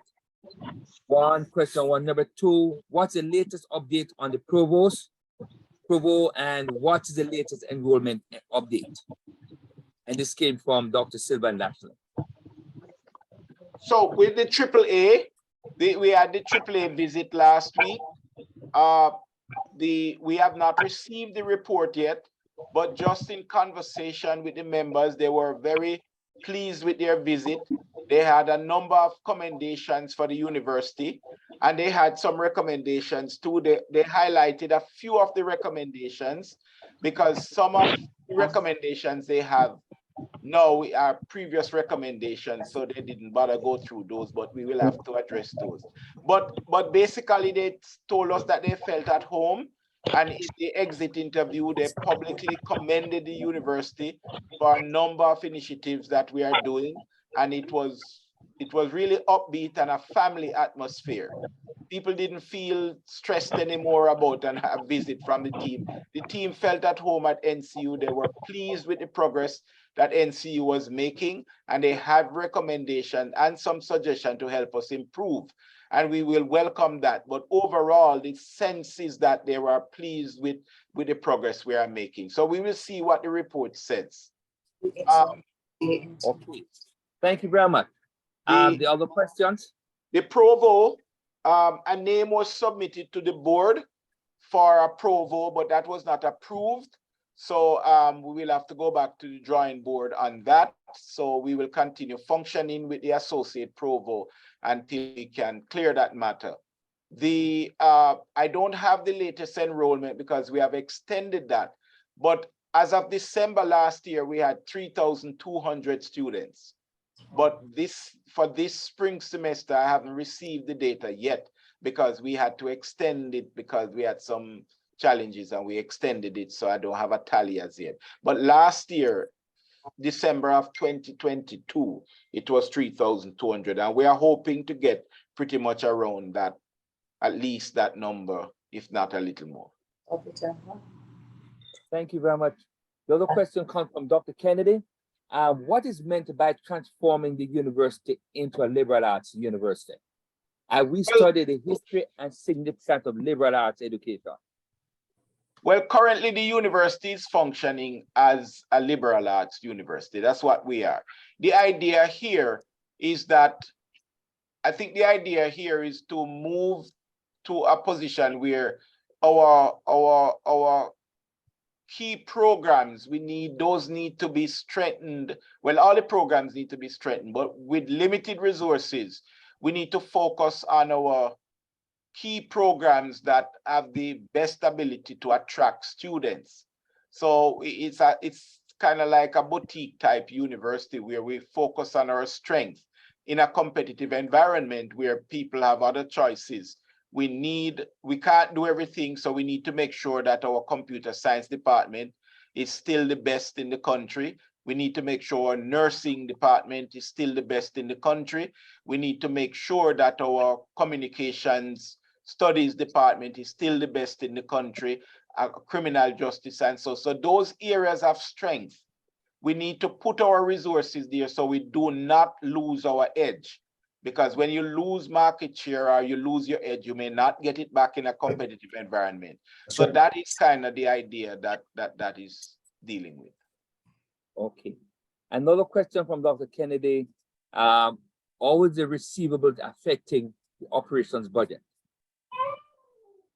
Yeah, it's affecting it very seriously because we don't have money to do as much advertising of the university as we would like. We don't have money to offer sufficient numbers of scholarships to attract some of the higher performing students to come, which is necessary if you're going to build your alumni base, that can support you later. So that is very important. That is why universities give scholarship to get athletes and all these people, because when they make money later on, they will give back to the school. So we are just basically not doing well in that area. For example, we just had to negotiate with the utility companies for us to pay them one month later than when the bill is due, simply because we don't have the cash flow to sustain that. So we asked them and they have agreed. So these are the kinds of things we have to do just to survive and keep going, because the money, we are not getting the money from the students. And even those on Student Loan Bureau, the Student Loan Bureau have changed its policy where the guarantors now have to come in to as it were, apply. And Jamaican people they're not going to be bothered with that. So it means that even though, remember before, there were 2 guarantors that were needed for students to apply for student loan. NCU was the institution that spoke to the Patterson Commission that the government had set up to look at education in Jamaica. And we were the ones who made the push and asked them to consider removing the requirements for 2 and changing it to 1 guarantor. The Patterson report accepted our submission. They presented it to the cabinet accepted it. So now students all across Jamaica only need 1 guarantor. That was a recommendation coming from NCU. But even with the 1 guarantor now, they have changed the policy that the guarantor has to come in. And I fear that many of those guarantors are just not going to be bothered to go through the application process. And so that is affecting us also in terms of cash flow. So that is why we really need the support of the alumni and the federation to really help the university, because coming out of COVID, we are limping. And our cash flow is further challenged by the fact that we are lagging behind the union in terms of the basic wage factor. So the basic wage factor for the union, I think, is 165.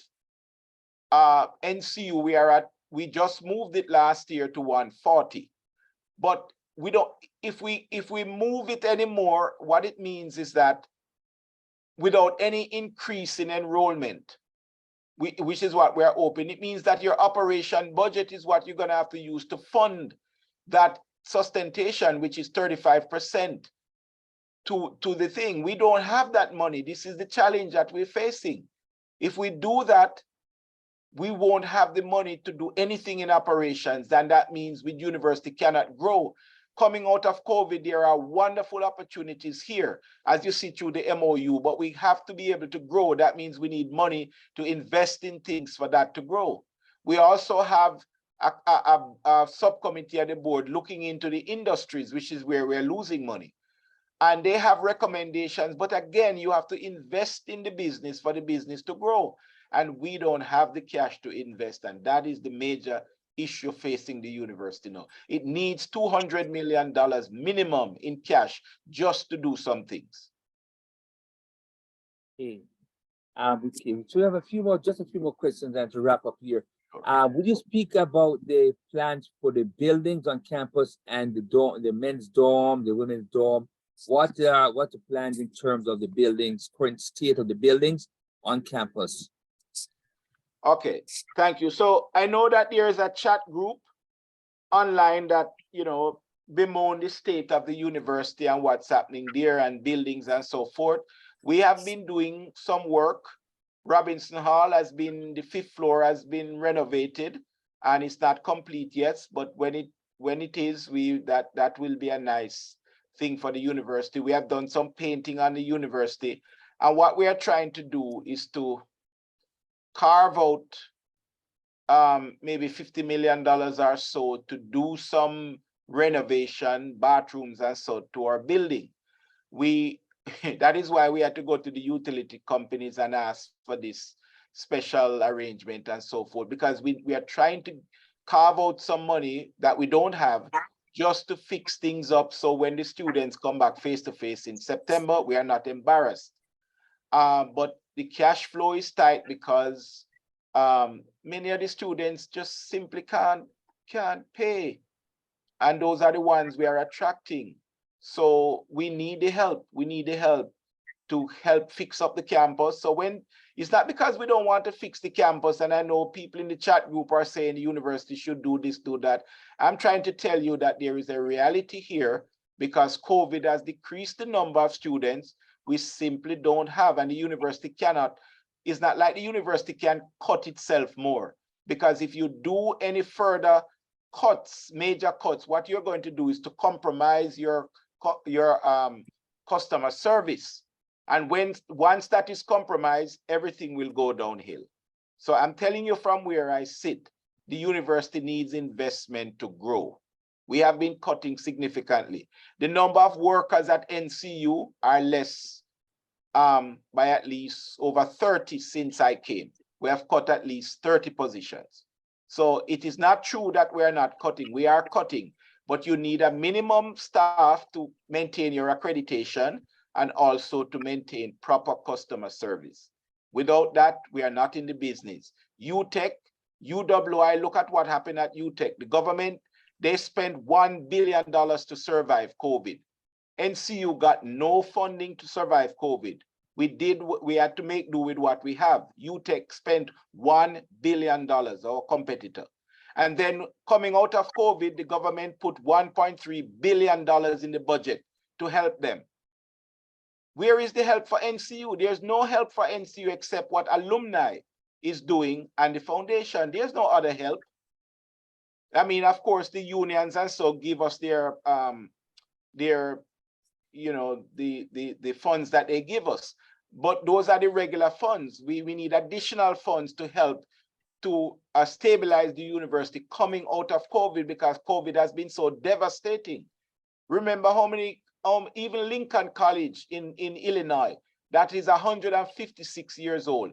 It closed its door during COVID. And there are several other colleges in the US that have closed during COVID because it's so devastating. NCU has survived. But we cannot continue without support to move us forward. And I'm telling you, that is what we need now. So I really appreciate what the alumni have been doing, but I must sound the appeal to say NCU need you now more than ever. Fair enough. So we're going to wrap up with 2 or 3 more questions, I know, in terms of time. One, the other question has to do in terms of what's the university doing to ensure they maintain the branding and institutional knowledge, and by being able to attract and recruit alumni in leadership positions? Well, we welcome alumni, you know, and in fact, one of the things that is that Harry just completed a kind of job description thing for a VP for advancement. And we are hoping that an alumni will apply for that position and eventually be selected for that. So we welcome the alumni involvement in any position in the university that is available, because alumni bring a sense of loyalty to the institution that is needed. So we certainly welcome that. And this is where now the endowment, the board has voted for the university to set up endowed professorships and chairs and deans and the likes. So again, if you can help us identify persons who have resources, can set up these professorships that we can afford alumni from overseas or elsewhere, because some of you would love to come, but you won't come for what we pay. So, but if we have an endowment that somebody can contribute to, then we can pay you additional salary through the endowment. That will allow you to be able to come and bring your expertise. So we have the ability to do that now. We just need to find the funding to do that. So the board has graciously voted that. So all we need is the funding now to attract certain persons to come. So the background is there. We just need help with the funding. And in terms of that position that you referred to, Dr. Edwards, would you speak a little bit in terms of how the Federation and the Foundation will be able to be streamlined through this? There have been quite a few questions in regards to how the unifying of the Federation and the Foundation around a common NCU goal. Would you speak a little bit to that also, and particularly that you mentioned this position? Yes, well, remember, both the alumni and the Federation, the Foundation, are involved in assisting the university. Remember, the Foundation is geared towards major donations. Over the years, alumni, through the Federation and the chapters and so forth, you have been raising funds and keeping the ship steady and afloat. And for that, we are continually grateful. So there's no debate about that. However, there is a recognition that the funds that is needed to really, transform the university, put up new buildings, renovate some of the older buildings, and really fund some of these professorships. That level of funding and the amount needed is not what alumni traditionally has produced. Alumni has helped to stabilize the university by helping a number of students, and therefore the university with scholarships. You have also helped to fix bathrooms and stuff like that. But certainly the amount of funds that is needed in the millions of dollars, that is what the foundation is seeking now, to go after those big donors that can produce that amount of money. So the goal is 250 million US dollars. That kind of goal is not what the Federation has reached for traditionally, because your mechanism and what you do, most of your people are volunteers. The foundation, we actually have a general manager who will be out there managing these things. And so the VP for advancement now, that position is being funded through the foundation. So it's not costing the university to fund that. It's been funded through the foundation, so that that person can work with both alumni and the foundation to ensure that funds are raised, adequate funds are raised, to get the university out of this hand-to-mouth existence and really operate at the level that we want to operate. So there should be no misunderstanding or disagreement. Both entities are needed to support the universities, just that the foundation is geared at raising larger sums of money that alumni traditionally has not raised. But alumni has done their part and has helped all these years. So that is not going to be replaced. It's just that we need more money, and the foundation is a mechanism to do that. Okay, So I know there are a lot of questions coming in. So finally, Dr. Edwards, in terms of looking at back to the recruitment enrollment numbers, question in regards to attracting and engaging the international diaspora population, the online, and also question in regards to certain colleges such as the School of Religion and Theology. What can be done or what is being done to boost recruitment in these areas? Yes, again, thank you, Sandra, for reminding me that the alumni just renovated the music building, for which we are happy. It really looks much nicer than before. So we want to thank the alumni for that effort. Well, the School of Religion and Theology is an urgent matter, because in fact the church in Jamaica is at risk if the School of Religion and Theology is not recruiting enough students. And last year and this year, I think we only recruited 4 new students. That is not going to sustain the church in Jamaica.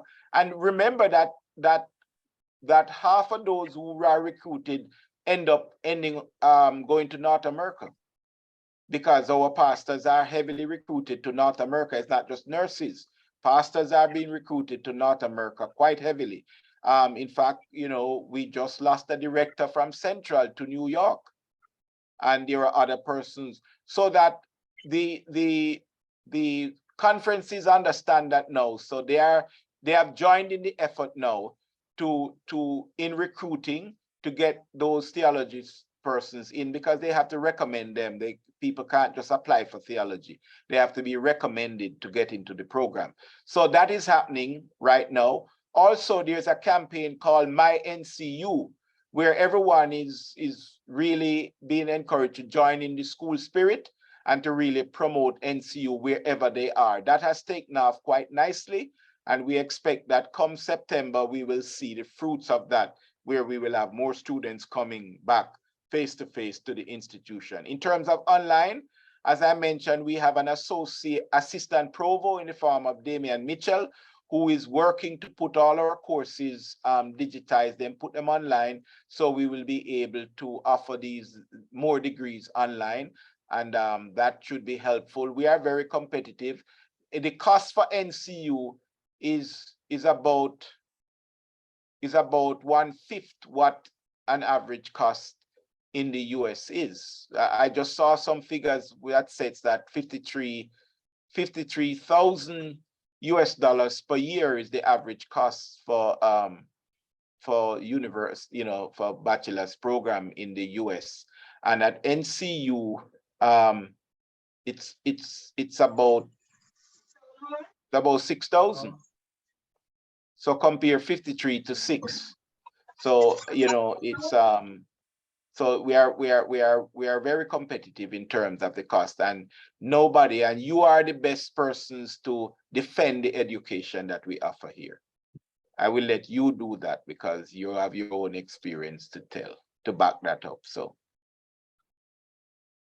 certainly. So thank you very much. And just in terms of the recruitment, that will be another area that the alumni will also be strongly supporting, as I've spoken at different times with the new recruitment director, Mrs. Barrett, and to establish an alumni recruitment program whereby alums will become recruiter in residence by virtue of where your regional location, and also to ensure that we push the quality education for the international community, because that is certainly something that the president articulated, we can tap into. So we also hope that by creating this program, whereby at least some alumni leaders be trained and be exposed to the operations at the university, when we are now facing prospective students and having difficulty in getting questions from the university answered, the first layer could also be addressed through our alumni units. Spoke to another alum today, and we, once the Bahamas conference, for example, once the Bahamas chapter once they launch a day. We plan to go there and to be as alum to visit the schools and to so they can see exactly what are the, where are the products. So there are strong opportunities where as alum we can serve as also recruitment and support the recruitment unit of the university. Okay. And Harry, let me just apologize for speaking without my camera on. I've been having some issues here, so just my apologies for that. I'm aware of that, so I just want to apologize. That is not normally what I would do, but I in this case, I had to do that, so I apologize for that. And someone was saying that there was challenges contacting the university. After we were hacked, we were having some challenges with our phone system and also changing from one supplier to the next. But I think those challenges are settled now, so we shouldn't have any difficulties, hopefully, in getting in touch with the university. But I'm aware that there was a time when we were having some of these challenges. So I apologize for that. Okay, once again, I want to thank you, Dr. Edwards, for spending time with us. And if I know there'll be other questions coming in, we'll make sure that we get this and we'll get it to the office. And or if there are other administrators on the platform that will be able to address these questions or concerns. All right, we're gonna quickly move on. We're now coming up to the 8 o'clock and we are hoping that we'll be over by 8 o'clock or not too long beyond 8 o'clock. The other matters that we want to mention is in terms of the Federation giving and fundraising platform.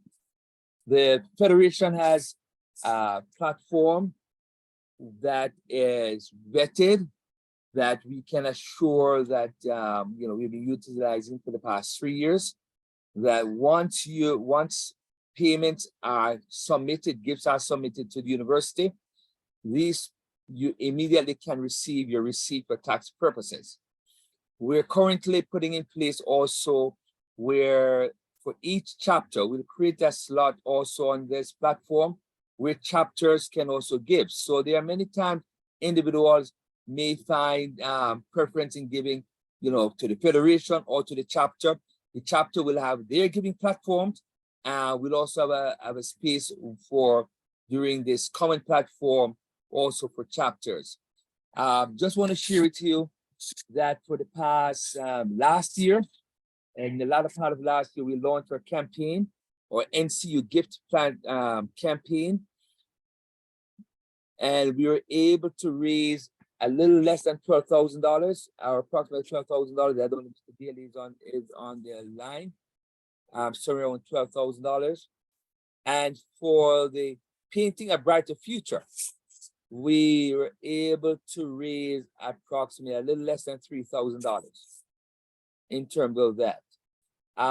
We want to continue the giving campaign. I want to share with you too that not only one-time gifts we see the benefit, but we also want to encourage our members to give systematically. Currently, we have just 4 individuals that's giving to the Federation on a systematic basis. And we are asking members just to give systematically $25 per month. If you can give $25, that's recommended. So there are some individuals who are giving $50. There are some individuals who may be giving less. But that is a recommended amount that we want to encourage our alumni to be giving. This allows us to support different needs that will come up from time to time. Alumni giving, as we're trying to tap into bigger giving, many organizations, what they do ask for, what percentage of alumni consistently give. If we don't believe in the brand, if we don't believe in the product, why should somebody else believe in this?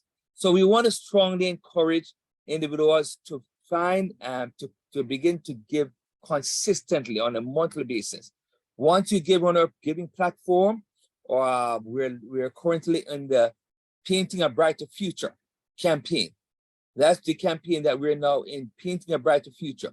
we ask that you consider a minimum gift of $25 per month, or it could be more, it could be less, but a minimum giving. As you've heard sharing, we're able to support giving for that software for the university that's benefiting all students. We're also able to give and to support from time to time scholarship. Recently, we submitted to the, Mrs. Fraser's office. From time to time, we submit scholarships to different students in need, but we're not able to support this collectively without your giving and your support. Right? I'm going to ask at this time here, are there other current issues that you'd like to mention? And then I will close off with a final appeal with some student servicing needs from the university. Any other? Okay, how can you donate from Jamaica? The platform, and I'll drop the link in the platform in the chat.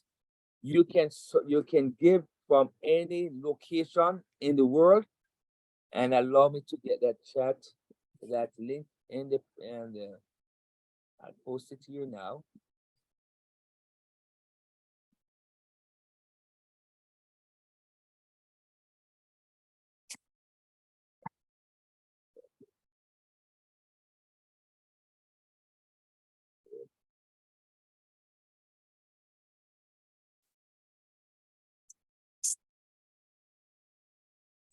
That's the link that we are currently campaigning as we look to get a bright future for a university. And this is being used to support our scholarship and other immediate needs at the university. Okay. Let me see. Okay, I think I've covered that.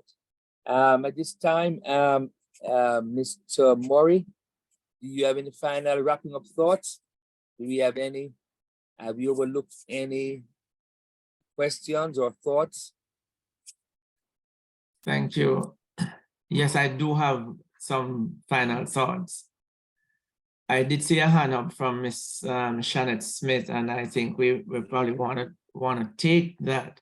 But while she's getting ready to just probably make her suggestion, we are about 8.5 months away from homecoming 2023. And we did send out the date for homecoming just for this platform, November 6 to 12, right here at Northern Caribbean University. Last year, we had an exciting time. And this year, we're going to have an equally exciting time. So I want you to plan way in advance to be here. I know 8 months from now, you may have to put a little every month so that at least you have your ticket for those who are coming from overseas. We had a great time and we look forward. If we're doing something well, we want to do a little bit more. Last year, we did something. One of those things I said was a cruise that went excitingly, incredibly well, and we want to do that. We want to see you here 2023. So it's November 6 to 12. So while we're doing that and we have the platform, for those persons you believe have made an indelible impression on the university, we want to recognize those individuals. So please send in your names. We are not gonna do what we did last year. By the time we get to June, we should have chosen all our awardees for 2023 rather.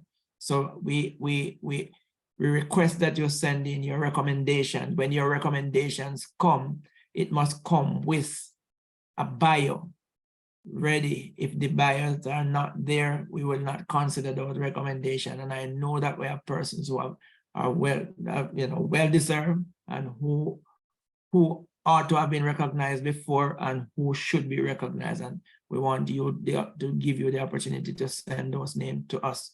You can send it directly to Mr. Clayton. You can send it to us at the university. So we meet every month. Our next meeting is March, I believe it's 15, it was the 8th, and we have to make a recommendation for shifting. So we want to make sure that we take those things into consideration.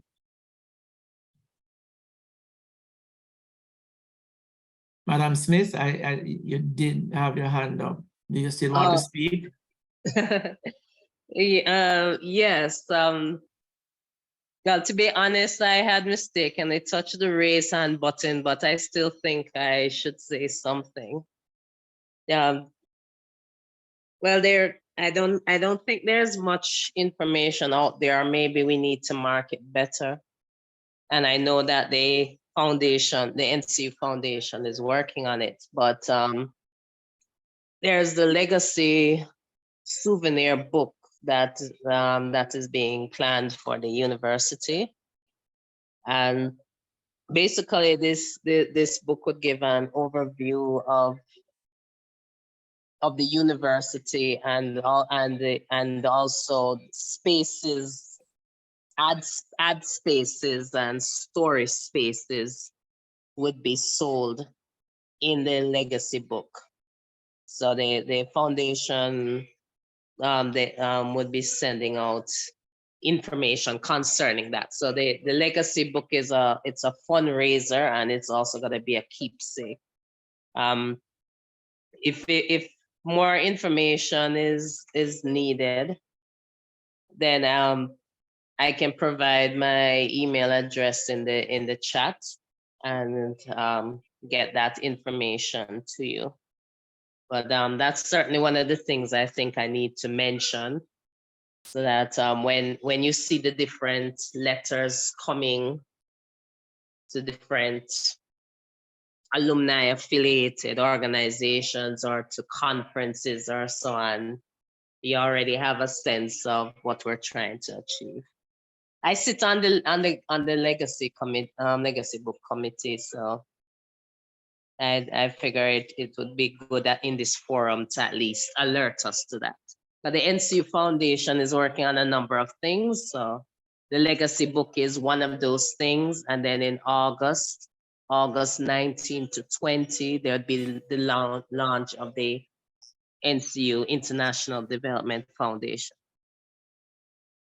All right, so that's it for now, because I don't want to take up more of the meeting time. Okay, just for information purpose, you did write in the chat that about getting the alumni newsletter. And in order for us to continue to do the newsletter and get it out to our beloved alumni, we want to, I know that the chapters are very engaged, so we want your report so we can have those things sent out. What deadline we have for that again, Miss Smith? At this stage, it would be as soon as possible, but I would have to set a deadline. So let me set that at March 15. Is that reasonable?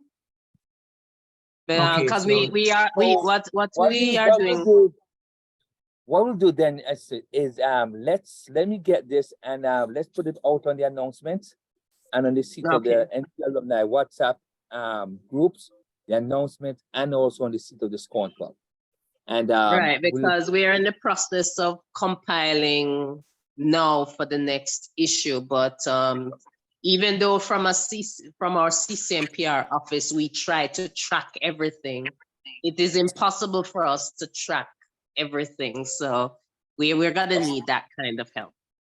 Okay, good. So what we'll do is this timeline to submit for the newsletter, we'll post it on the seat of the SCORN for WhatsApp group and also on the NCU alumni announcements WhatsApp group. Right. So yes. I can relate to you, Mr. Clayton, on the different things. Yes. We'll do that. Okay, you can announce. Yes. Beautiful, beautiful. So that's it from me. Thank you very much. Thank you. All right, Mr. Murray, anything else? And then I'll wrap up. I think this meeting was long overdue, and I think it had the information shared it's quite beneficial. We look forward to doing this every 2 months according to the agenda. We want to do this by April 30th. The next time the president has done most of the answering of the question, the president has a number of lieutenants, and we will be inviting the lieutenants to speak on related issues. So we look forward to our next meeting as we plan for exciting times that are ahead of our So I want to thank you for giving us the opportunity, and we look forward to the next meeting. Okay, thank you very much. Thank you very much. I see there are two matters just came up and I'm reviewing this. One, I just want to mention this, and all persons who can address it. Manual arts. I see questions coming up about, they sent directly to me about the manual arts. The manual arts program that we knew about then. I just want to share that as the alumni federation, when we launched our major fundraising event back in 2020, one of the things that we recommended to the university is to incorporate a work study program.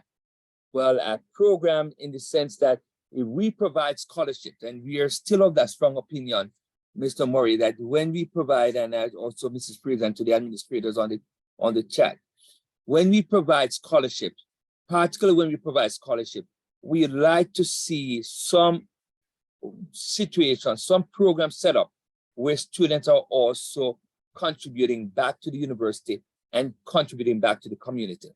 We don't think that you giving should be any means. Many of us, while we're in campus, we're involved in the manual arts or the work program. The manual arts, as it was then, many students not necessarily living on campus or living within the region. Many students now living, there are students that are actually online, many students that are also in various regional campuses. So to have it right across the board, I imagine it could be some difficulty. But one of the things I certainly believe that we can do, and we can begin to look at, particularly those students that receive scholarship or support, that they be involved in some demonstrable way of work or some way of supporting university or some other entity. And so they'll find the value in terms of this work study support scholarship. And so, Mr. Murray, I think that is something that we want to convey back to the university and for them to see exactly how that can be implemented. Lawrence Johnson here, Mr. Chairman, if you may permit me. Yeah, please go ahead, Mr. Johnson. And Mr. Johnson, as you speak, just indicate what position I know you work at the university, so for the knowledge of everybody, what position you take, you hold at the university. Thank you, sir. Currently, I'm the general manager for the University Business Services, a sector that is really under stress from COVID, but recovering gradually. I just want to interject as somebody who has worked with the manual arts program over many years and has also witnessed the benefit of the work study program at NCU. We have always considered that when students get scholarship and do not participate in any form of work, because in industry now we have difficulty in getting student labor. And we believe that these scholarships should be twinned in a way, like when I went to Purdue University, where I work in departments, but because I was under some scholarship, I had to work in an office or some other areas in the labs to give back to the institution, that the scholarship be twinned with work and not totally a gift, so that the student can earn their education through the dignity of labor. And I would like the recipient to see how best they can twin scholarship with work. So it's a working scholarship. Mr. Payton. Before Dr. Cargill, before Mrs. Fraser, and then to you. Mrs. Fraser?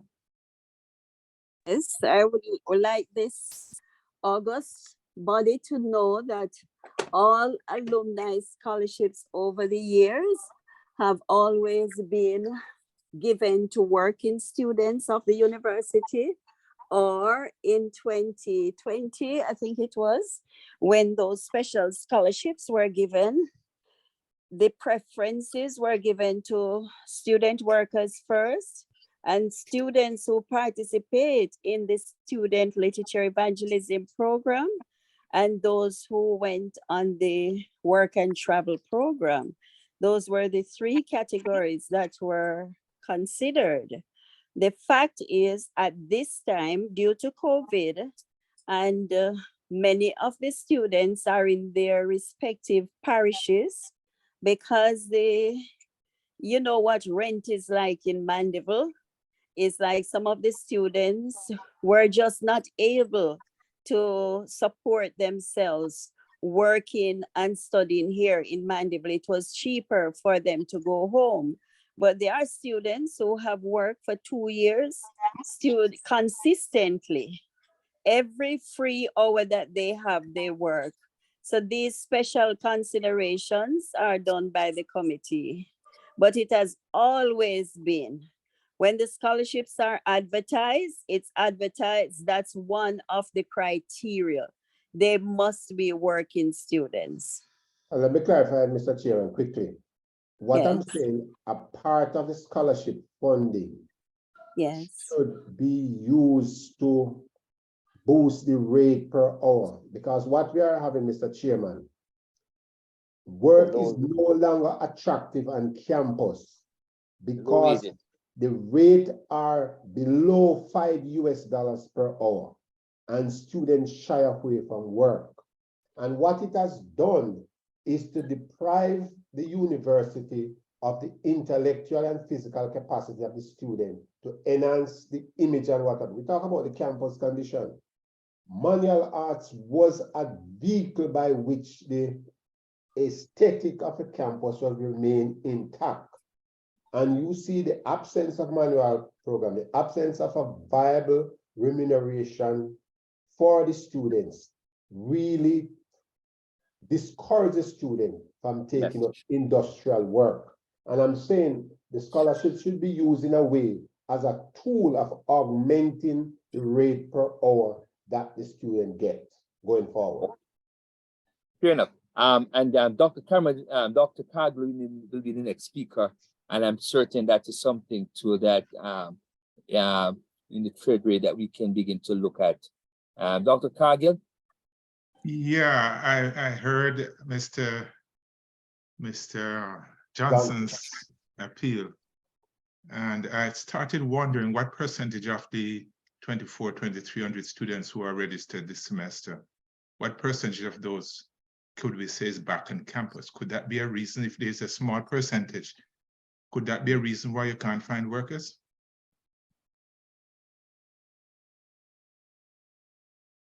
Mr. Johnson? We currently have approximately 140 students participating in the work-study program. We have approximately 70 students participating in the literature evangelism program. I am not sure the number the number of students participating in the work and travel, but the fact is, that's not my question. My question is, no, I'm getting to your question. Okay. The fact is, the medical technology program and the nursing programs are difficult programs for students to participate in the work-study program. Most managers and supervisors don't want the limited number of hours that these students have available. They want longer term. Just a question, yes? is a relationship within, I want to understand, is there a relationship between the low number of students that's registered for face-to-face and the availability for labor? I think that No, is. Yes, no, there we is have a it, we significant have it prior relationship with to that. COVID. Yes. It was a problem that has been emerging over the last 7 years, that student work, for example, at the press, we have 0 student employment. And the reason the student give me is because of the low rate that is set by the university.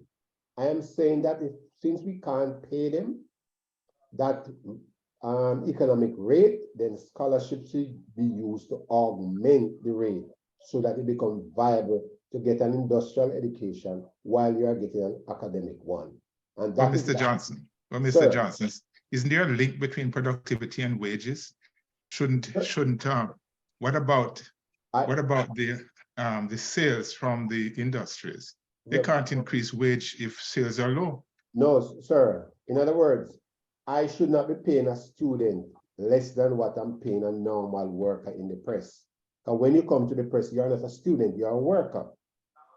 And that is the case. And either two, students could work at the press, work at the farm, work at the wood shop, and be able to pay for at least a semester tuition. No, they can hardly pay a half of it. I'm talking about productivity, Mr. Johnson. No, you are talking productivity. I'm talking about the minimum. Once we can pay our regular staff worker, and the workers are productive, it doesn't matter where you are a cat, the cat is white or black. Once it can produce, we should pay the worker similar wages. What I'm saying, This is a very Dr. Cargill and Mr. Johnson, Mrs.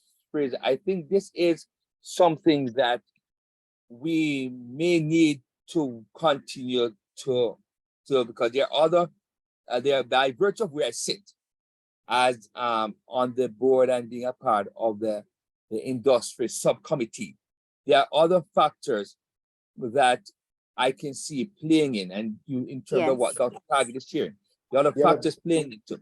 Mr. Chairman, what I want to say, sir, every time I employ a worker, I employ the government in terms of the tax implication for that worker. When I employ a student, I do not pay taxes, so I have a significant saving there for the industry. And that is what our founding father did. At one time, 40% of the students of the workforce of the press were students. Is there a law, is there a rule at the university, a policy that says that a student could not be employed as full-time? Is there such a policy? If there's no such policy, then you can employ the student at full-time. There seem to be, because every time I try to pay the students an economic wage rate, I am clobbered for that by the folks in finance and in student labor, saying that we are above the rate that is set. But that rate is not economical. It is not $5 US per hour. And that is what I was getting in 1997 in Texas.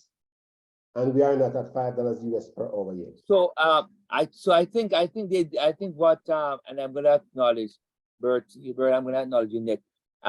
And Bert sitting on a special committee that was asked to serve to review a lot of the industries from the board. Please go ahead.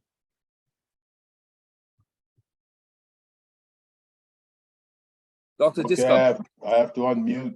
Okay. Well, I think what I was going to say, I think it's what Dr. Cargill is actually alluding to. If we have industries that are providing goods and services to the public, I think we should be pricing our products in such a way that we should be able to pay students at the market rate. Correct. Or, yeah, at a market rate. Correct. And not, I mean, you're not going to pay a student the same that you're paying someone with 10 years or 15 years experience. But we have a product that we're selling to the public. We must price that product so that we can hire individuals to get the job done. And that includes students and whoever else whoever you have to hire. Okay, thank you. Thank you very much. Okay. Is it something? Is it something? Yes, I just want to shed a little light. And maybe if Mr. Murray is still on, Mr. Murray was a part or the major party who negotiated with the government the whole work study program. The fact of the matter is there are certain, it is a work study scholarship program, because students don't pay NIS and NHT. If whatever their earnings are exceed a certain amount, then that it moves from being a participant in the work study program, things like this. And the funds, whatever the students' earnings are, they can only receive 25% personal funds if they don't owe the university. So if they owe the university, they work all during the month, and they cannot receive anything to go towards their rent or food, you name it. So there are certain policies governing the work study program that we have to look at in its entirety. It's not that they are not willing and able to work, but they are mitigating factors. Yes, but Sister Fraser, what can happen if they're going to save on NIS and those things? Then give that portion to the students as scholarships. Yes, absolutely. I mean, it is certainly of our interest. As the alumni body, we are somewhat concerned if students are not being compensated at market rate. And this within an industry that is producing good. You know, in other words, that does not, it's concerning. If I may say something, it is pegged, the student labor rate is pegged to the minimum wage rate by the government of Jamaica. Okay, which is the market rate. Mr. Chairman, my concern is that. What? Let me take Mr. Johnson and then Dr. Cargill, and then we're going to wrap up on this. My concern, Mr. Chairman, is that students were able to come and work 1 year and to have a financial cushion to pursue their 4-year degrees. If when they come and work a year, they cannot pay a semester, it's an indictment on us. And I am saying that we need to look at the remuneration of students so that poor people's children can go through the work study program and have a smooth flow through working for their education. It is not the case now. And there are few of us advocating for it, and I think we need to go back there. Fair enough. Okay. And then I think Dr. Cargill, you see you want to wrap up on this? Yes, sir, my last words. If students are productive and can produce this at the same level as person B or person A, then what the university is doing by not giving them their due wage, they're trying to save money on taxes, which means that they are using the students' labor to run the university, which is unfair. They should be paid and the correct amount. And any type of agreement that was made with the government should be reconsidered. Okay. And I think this is something that we can continue to advocate for. We'll advocate and we'll follow up on this for a few more to see further how we can support. Because certainly, as the alumni experience for many years, many of our fellow alumni knew what it was to work for a year. Then you can engage in academic program. But if after 1 year you're still owing, then in a full time, that's concerning. Mr. Murray, and then that will be it for this conversation. We'll have to follow up on another platform. Yes, we will continue the dialogue about student labor rate at another time. But I just don't want the point that you raised to be lost. You were not speaking about student labor. When you raise the point about giving scholarship and the alumni looks back for something in return, we're not talking about labor rate. We are talking about the whole concept of volunteerism. So while the question was part of the answers were given regarding student labor rate, the concept is that when the alumni provide scholarship, you want to see that some of those same students go out and provide something to the community in return. Also, the discussion was that if a student works, then the number of hours that that person does in community service would be less than an individual who does not work. So I don't want the concept or the whole to be lost in terms of the discussion going forward. Okay, that's correct. Thank you very much for bringing it back home on that. As I close, I just wanted to share with you some scenes, some pictures that I shared that I took while on my last trip to the university. And as I share this, I want to indicate, as the president indicated earlier, there have been significant work. There's a lot of work being done and continuing to be done on campus in terms of the physical infrastructure. But there are some facilities that need some urgent care, and particularly in terms of how it impacts student experiences. The student experience is critical as we look at customer experience. The student experience is critical in terms of how it also helps to foster learning, and also it helps to foster the complete person. One of the areas that has always contributed to this over the years has been the student lounge. On my trip there, the student lounge is located within the gymnatorium. The university went ahead and did major work in terms of supporting getting the gymnatorium in the structure itself.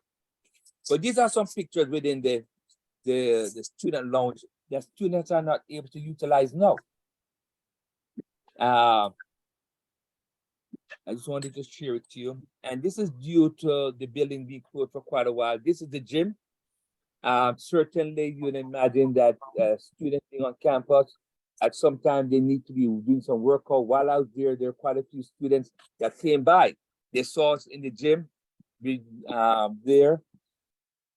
Some of the units need to be modernized and just basic setup, and to make the area very warm and receptive area. I will be launching and be sharing this with the various chapters and also with our alumni body. I've asked the Vice President for Student Services to begin to give us, to see exactly what this will entail. And I'm going to ask and encourage our alumni body to consider to prioritize getting this space for our students. This will be a high impact area. We hope that once completion, we'll be able to acknowledge the contribution of the alumni on a plaque on the walls, etc. As students come in and out, they'll be able to see that as an alumni body, we do care for their well-being. The other phase that I'll share with you also entails that of the basketball area, the volleyball area. All of these areas are in disrepair. And so, but the first stage I want to look at first is the gym, the student lounge and the gym area, where students at this point here, there's no common area where they can sit, play games, they can, and just build that affinity and the unity within among themselves. So I'll be sharing with you further information. The chat, the link I've shared with you online, painting a brighter future. This is certainly not a bright future for students without a facility of this nature. So these are one of the first projects that we want to be able to tackle And I'll be happy to share if one person, I need persons to come on board to see how we're going to make this a better place for our students. Okay. And finally, as I wrap up, I want to express our condolences to persons who have suffered lost one during the past few weeks. You have heard of a lot of family members passing away. We have lost family members within the alumni body. Recently, we heard of Mrs. O'Mara. I think that's her name, Pastor O'Mara's wife. And I just got a message that I don't know if folks would recall Mrs. Hodge that was on campus during the 70s. I think Mrs. Hodge might be the mother of Mrs. Mahabi, right? Is that correct? Yeah. That's correct. Okay. Okay, but I understand that she passed last evening. And so we want to extend condolences to the family and all the other members that have suffered loss in recent times. At this time, if there are no other matters, let me see if there are any matters in the chat, in the comments. I just want to thank you all for spending time with us this evening. We look forward to having our next meeting on April 30th. In the meantime, I ask that you ensure that you register. You've sent in, share the link for registration. I'll share this again. Just to register, so we can keep you informed in terms of what's happening. And also, we also encourage you to continue to support the alumni work and our impact for the university. I'm going to ask at this time here, Dr. Lashley, if you're available, that you will close us in prayer and for a special blessing for this evening's proceeding. Sure. Can you hear me? Yes, Dr. Lashley, please go ahead. Father, we thank you for this day. We thank you for this opportunity where our souls could have been refreshed with news of our alma mater. Give us the strength, the energy, and the foresight to continue this battle and struggle, for the power is within thy hands to effect the changes that we need to make. We thank you so much for Pastor Dr. Clayton here and the team. Please guide them, support them, help us to give all that we can and even more. Just as you gave, help us to also give, we pray. Take us to our homes and to our places safely now also, for Jesus' sake. Amen.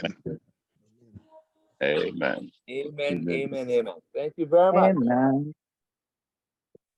Have a good evening, everybody. Good And for evening. those Good evening. Do the very same thing. Mr. President. Evening. Good evening. Have a good Good night. evening. Evening. Have a good Pastor night. Ryan. Good evening. Good evening. Good evening. So, Pastor Henry, good to see you. Hi, good seeing you too, my friend. I've been here Yes, all sir. along. Hey, Yes. hi, Stafford. Yeah, How you doing, my friend? man, I'm eating a bulla. Just to let you and Harry know that we're on a short visit here in the Bahamas, so we're in New Providence as we speak. Oh, wow. Yes, but we have been on from the start of the program. Beautiful, beautiful. Yes, Beautiful. and we like what we're hearing, and believe me, NCU holds a dear place in our hearts. So whatever we can do, whatever we can encourage, we are here to do our part. We like the pledge. Thank you. Yes, yes, yes, yes. Good to give my regards to Yvette Stafford. I sure will. All Okay. right, good. Everton Bradford, my friend and brother. Couldn't you take me on that trip? Listen, man, it's too short, man. You need time. We're here on a short visit. Oh, boy. You're more for the cruises, you know. Well, I'll be on the cruise come November. So. Oh, okay, all right. Hey, Harry. Harry, speaking of the cruise, it's gonna work anyway because the opening of the of the opening is not gonna clash with us on that time. Let's go again, Chief. Yes. Pastor, what you adding to your No, I question? was thinking, I was thinking about the foundation on the time, but the opening is different from the homecoming date, so it's not gonna No, yes, clash. the launch is August 19th, the weekend of August 19th. That's the launch for us. And it's Yes, different from the homecoming. Right, so it won't clash. But we still, well, I guess in the meeting with we still have to work out what we're gonna do, because are we gonna do another cruise or are we gonna do something else? Yes, okay, so listen. That is something that we need to finalize.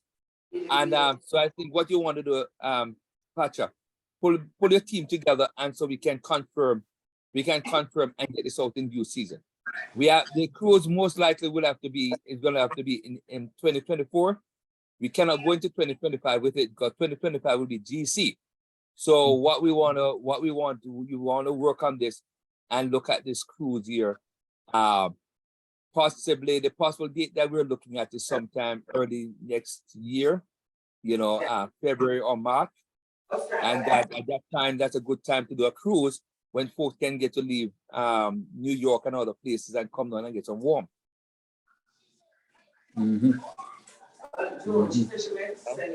So Patrick, you want to pull your team together and let's confirm it. The GC is 2025. Where GC is going to be in 2025? It will be back in Missouri. Okay, and it's going to be face to face. Face to face, yeah. Okay, good. So we need to talk about GC. Yes. We're gonna be making plans, but the request came in to do a cruise, and so Pacha, let's look at it for next year, 2024, early next year. Let's wrap it up and tie it up. Okay. And for homecoming, another boat ride again. Boat ride, yes. We have already spoken. The boat ride is back still on the table to occur again. Sounds good. Thank you again, everybody.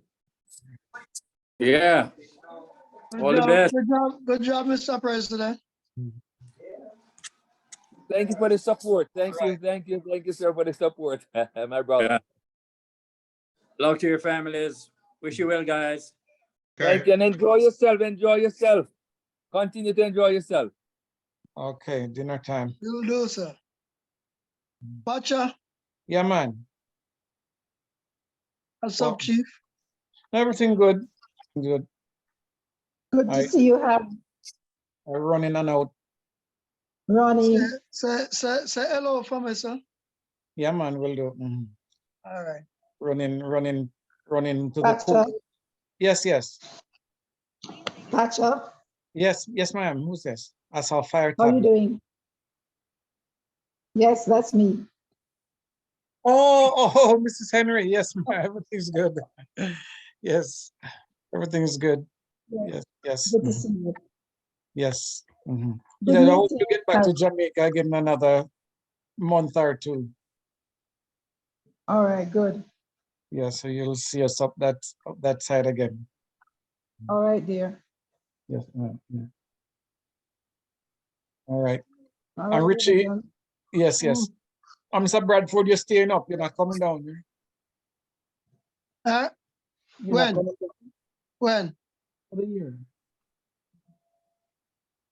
So Or you just take care, everybody. Have a good evening. waiting until homecoming? Boy, homecoming. Okay. All right. Oh, but then again, we'll see what happens. Okay. Yeah. Have a good evening, everybody. Take care. All right. Good night. Good night, Mrs. Henry. Thank you for joining.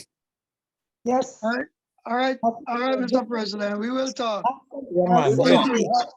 I'll send you a message to Harry, because when I worked out the what would be the number of students that do the minimum number of classes, it works out from the documentation that was presented online to be 2,116 full-time equivalents. You know how it's worked out in Yeah, the, FTEs, yes. right, so the FTEs. FTE, the 26, 1, 2, 3 works out to 2,116 students doing a full-time equivalent. So that is very low. That is extremely low. They have to work on getting students from wherever they do them, because I mean, if they're doing it online, it should be easier in the Yes. sense there are more persons who can join online if that's what they think. If than the, being- or that's the interest of the students. Yes. But the full-time equivalent for their enrollment, and the number of courses that have been sold is only 2,100, you know.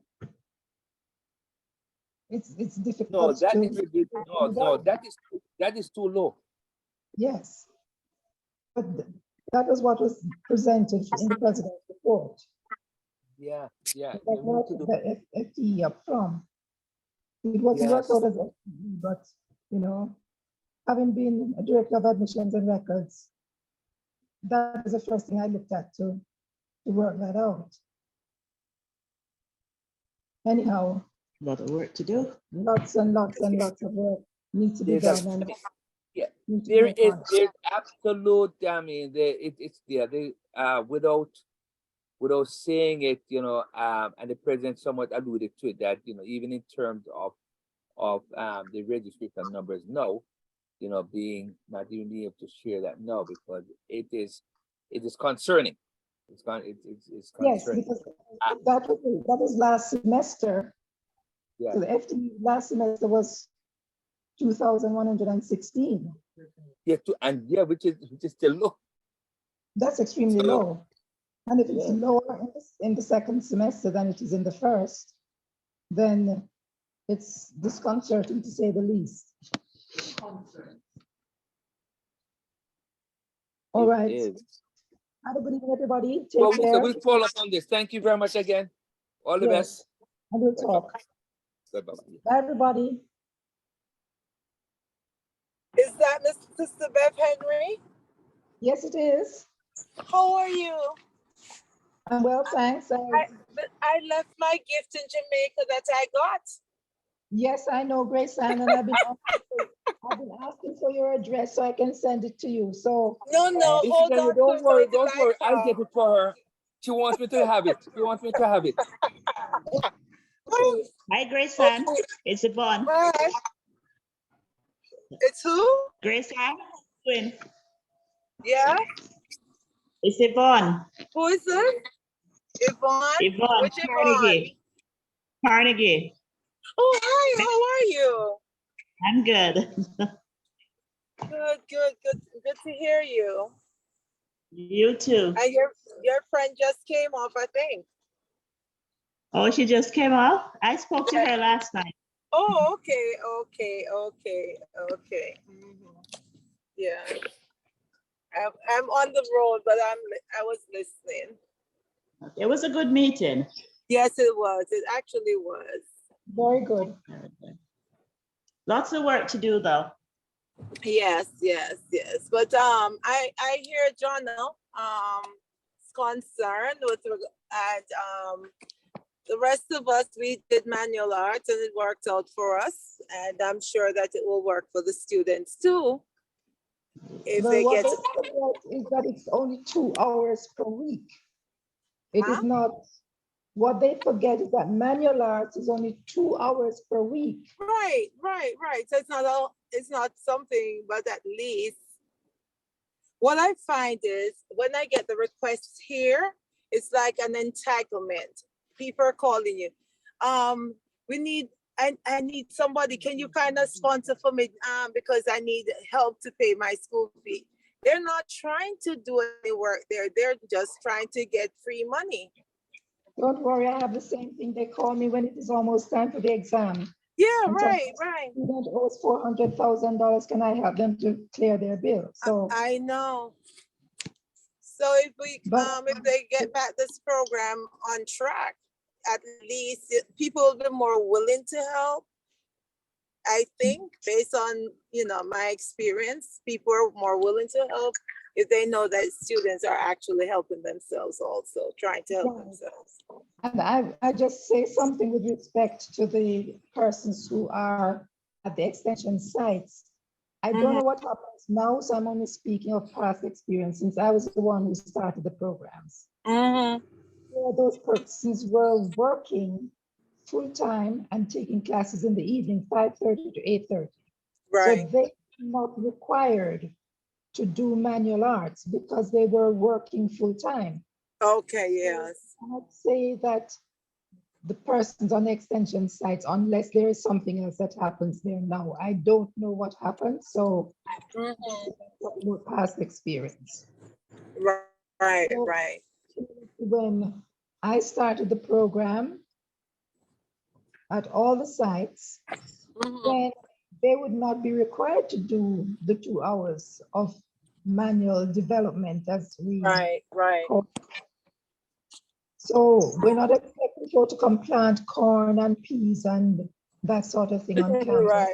Right. Although that was very good because that went into the cafeteria, plus We got some made to soup. we got some to eat too. Exactly. You roasted corn or you made pea soup or whatever it was. Right. So, I mean, it was a learning experience. Yeah. And one faculty member said to me that they never knew how to use a machete before manual there. development. So, you know, a number of things. But Right. And that's one program of that the the reasons why I was asking about the percentage of persons who are not alum that we employ in management positions, because are they understanding the brand or understanding, you know, things that made us who we are around it. But the program that the government developed from our management of manual development, that I understand is now used across the board for all universities.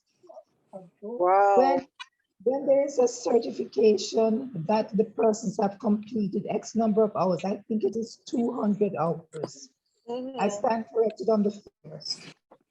They get $100,000 paid towards their school fees. So if there are more students, and this includes the nursing students, because I specifically asked about nursing students and medtech students, which were mentioned in a previous conversation, that these persons are also able to do the volunteerism for the X number of hours, and they can still get $100,000.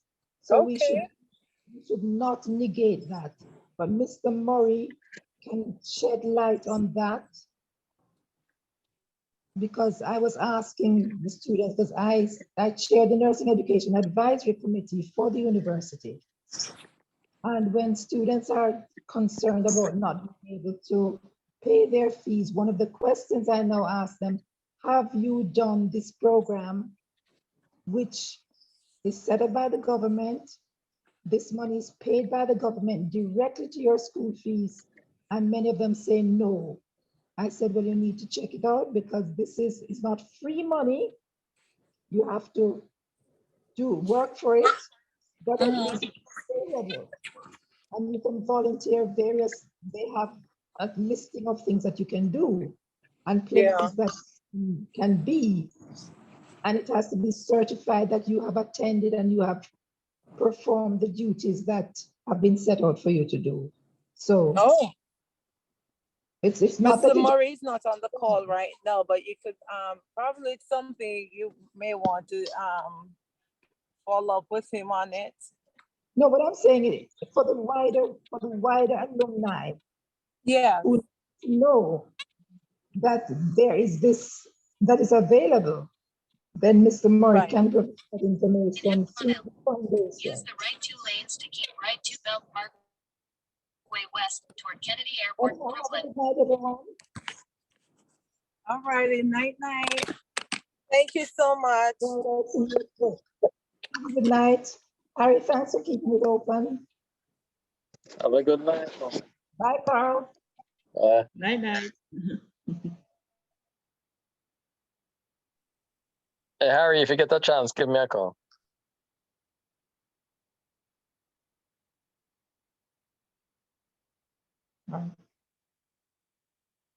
That was all.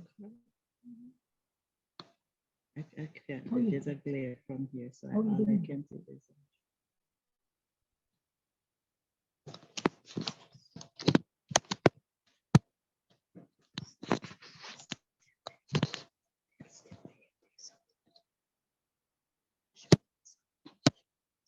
How many more to go?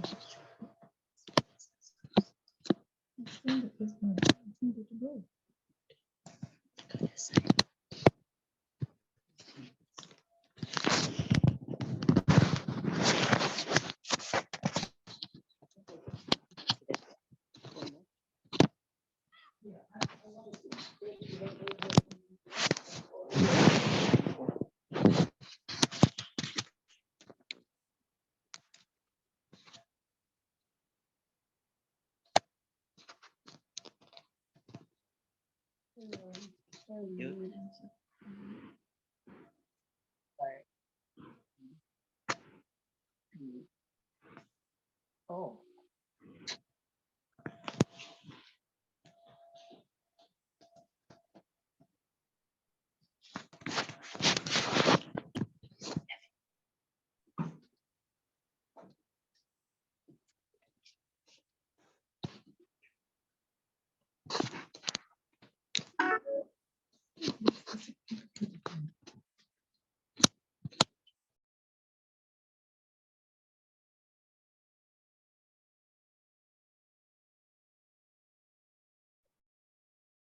Okay, good night, everybody. I'm gonna close off now. And make sure that I get Night, night. night. I think Carl was asking you to call him, but you weren't hearing, okay? Yes, yes. I was actually on a call. I know. All right, night, night.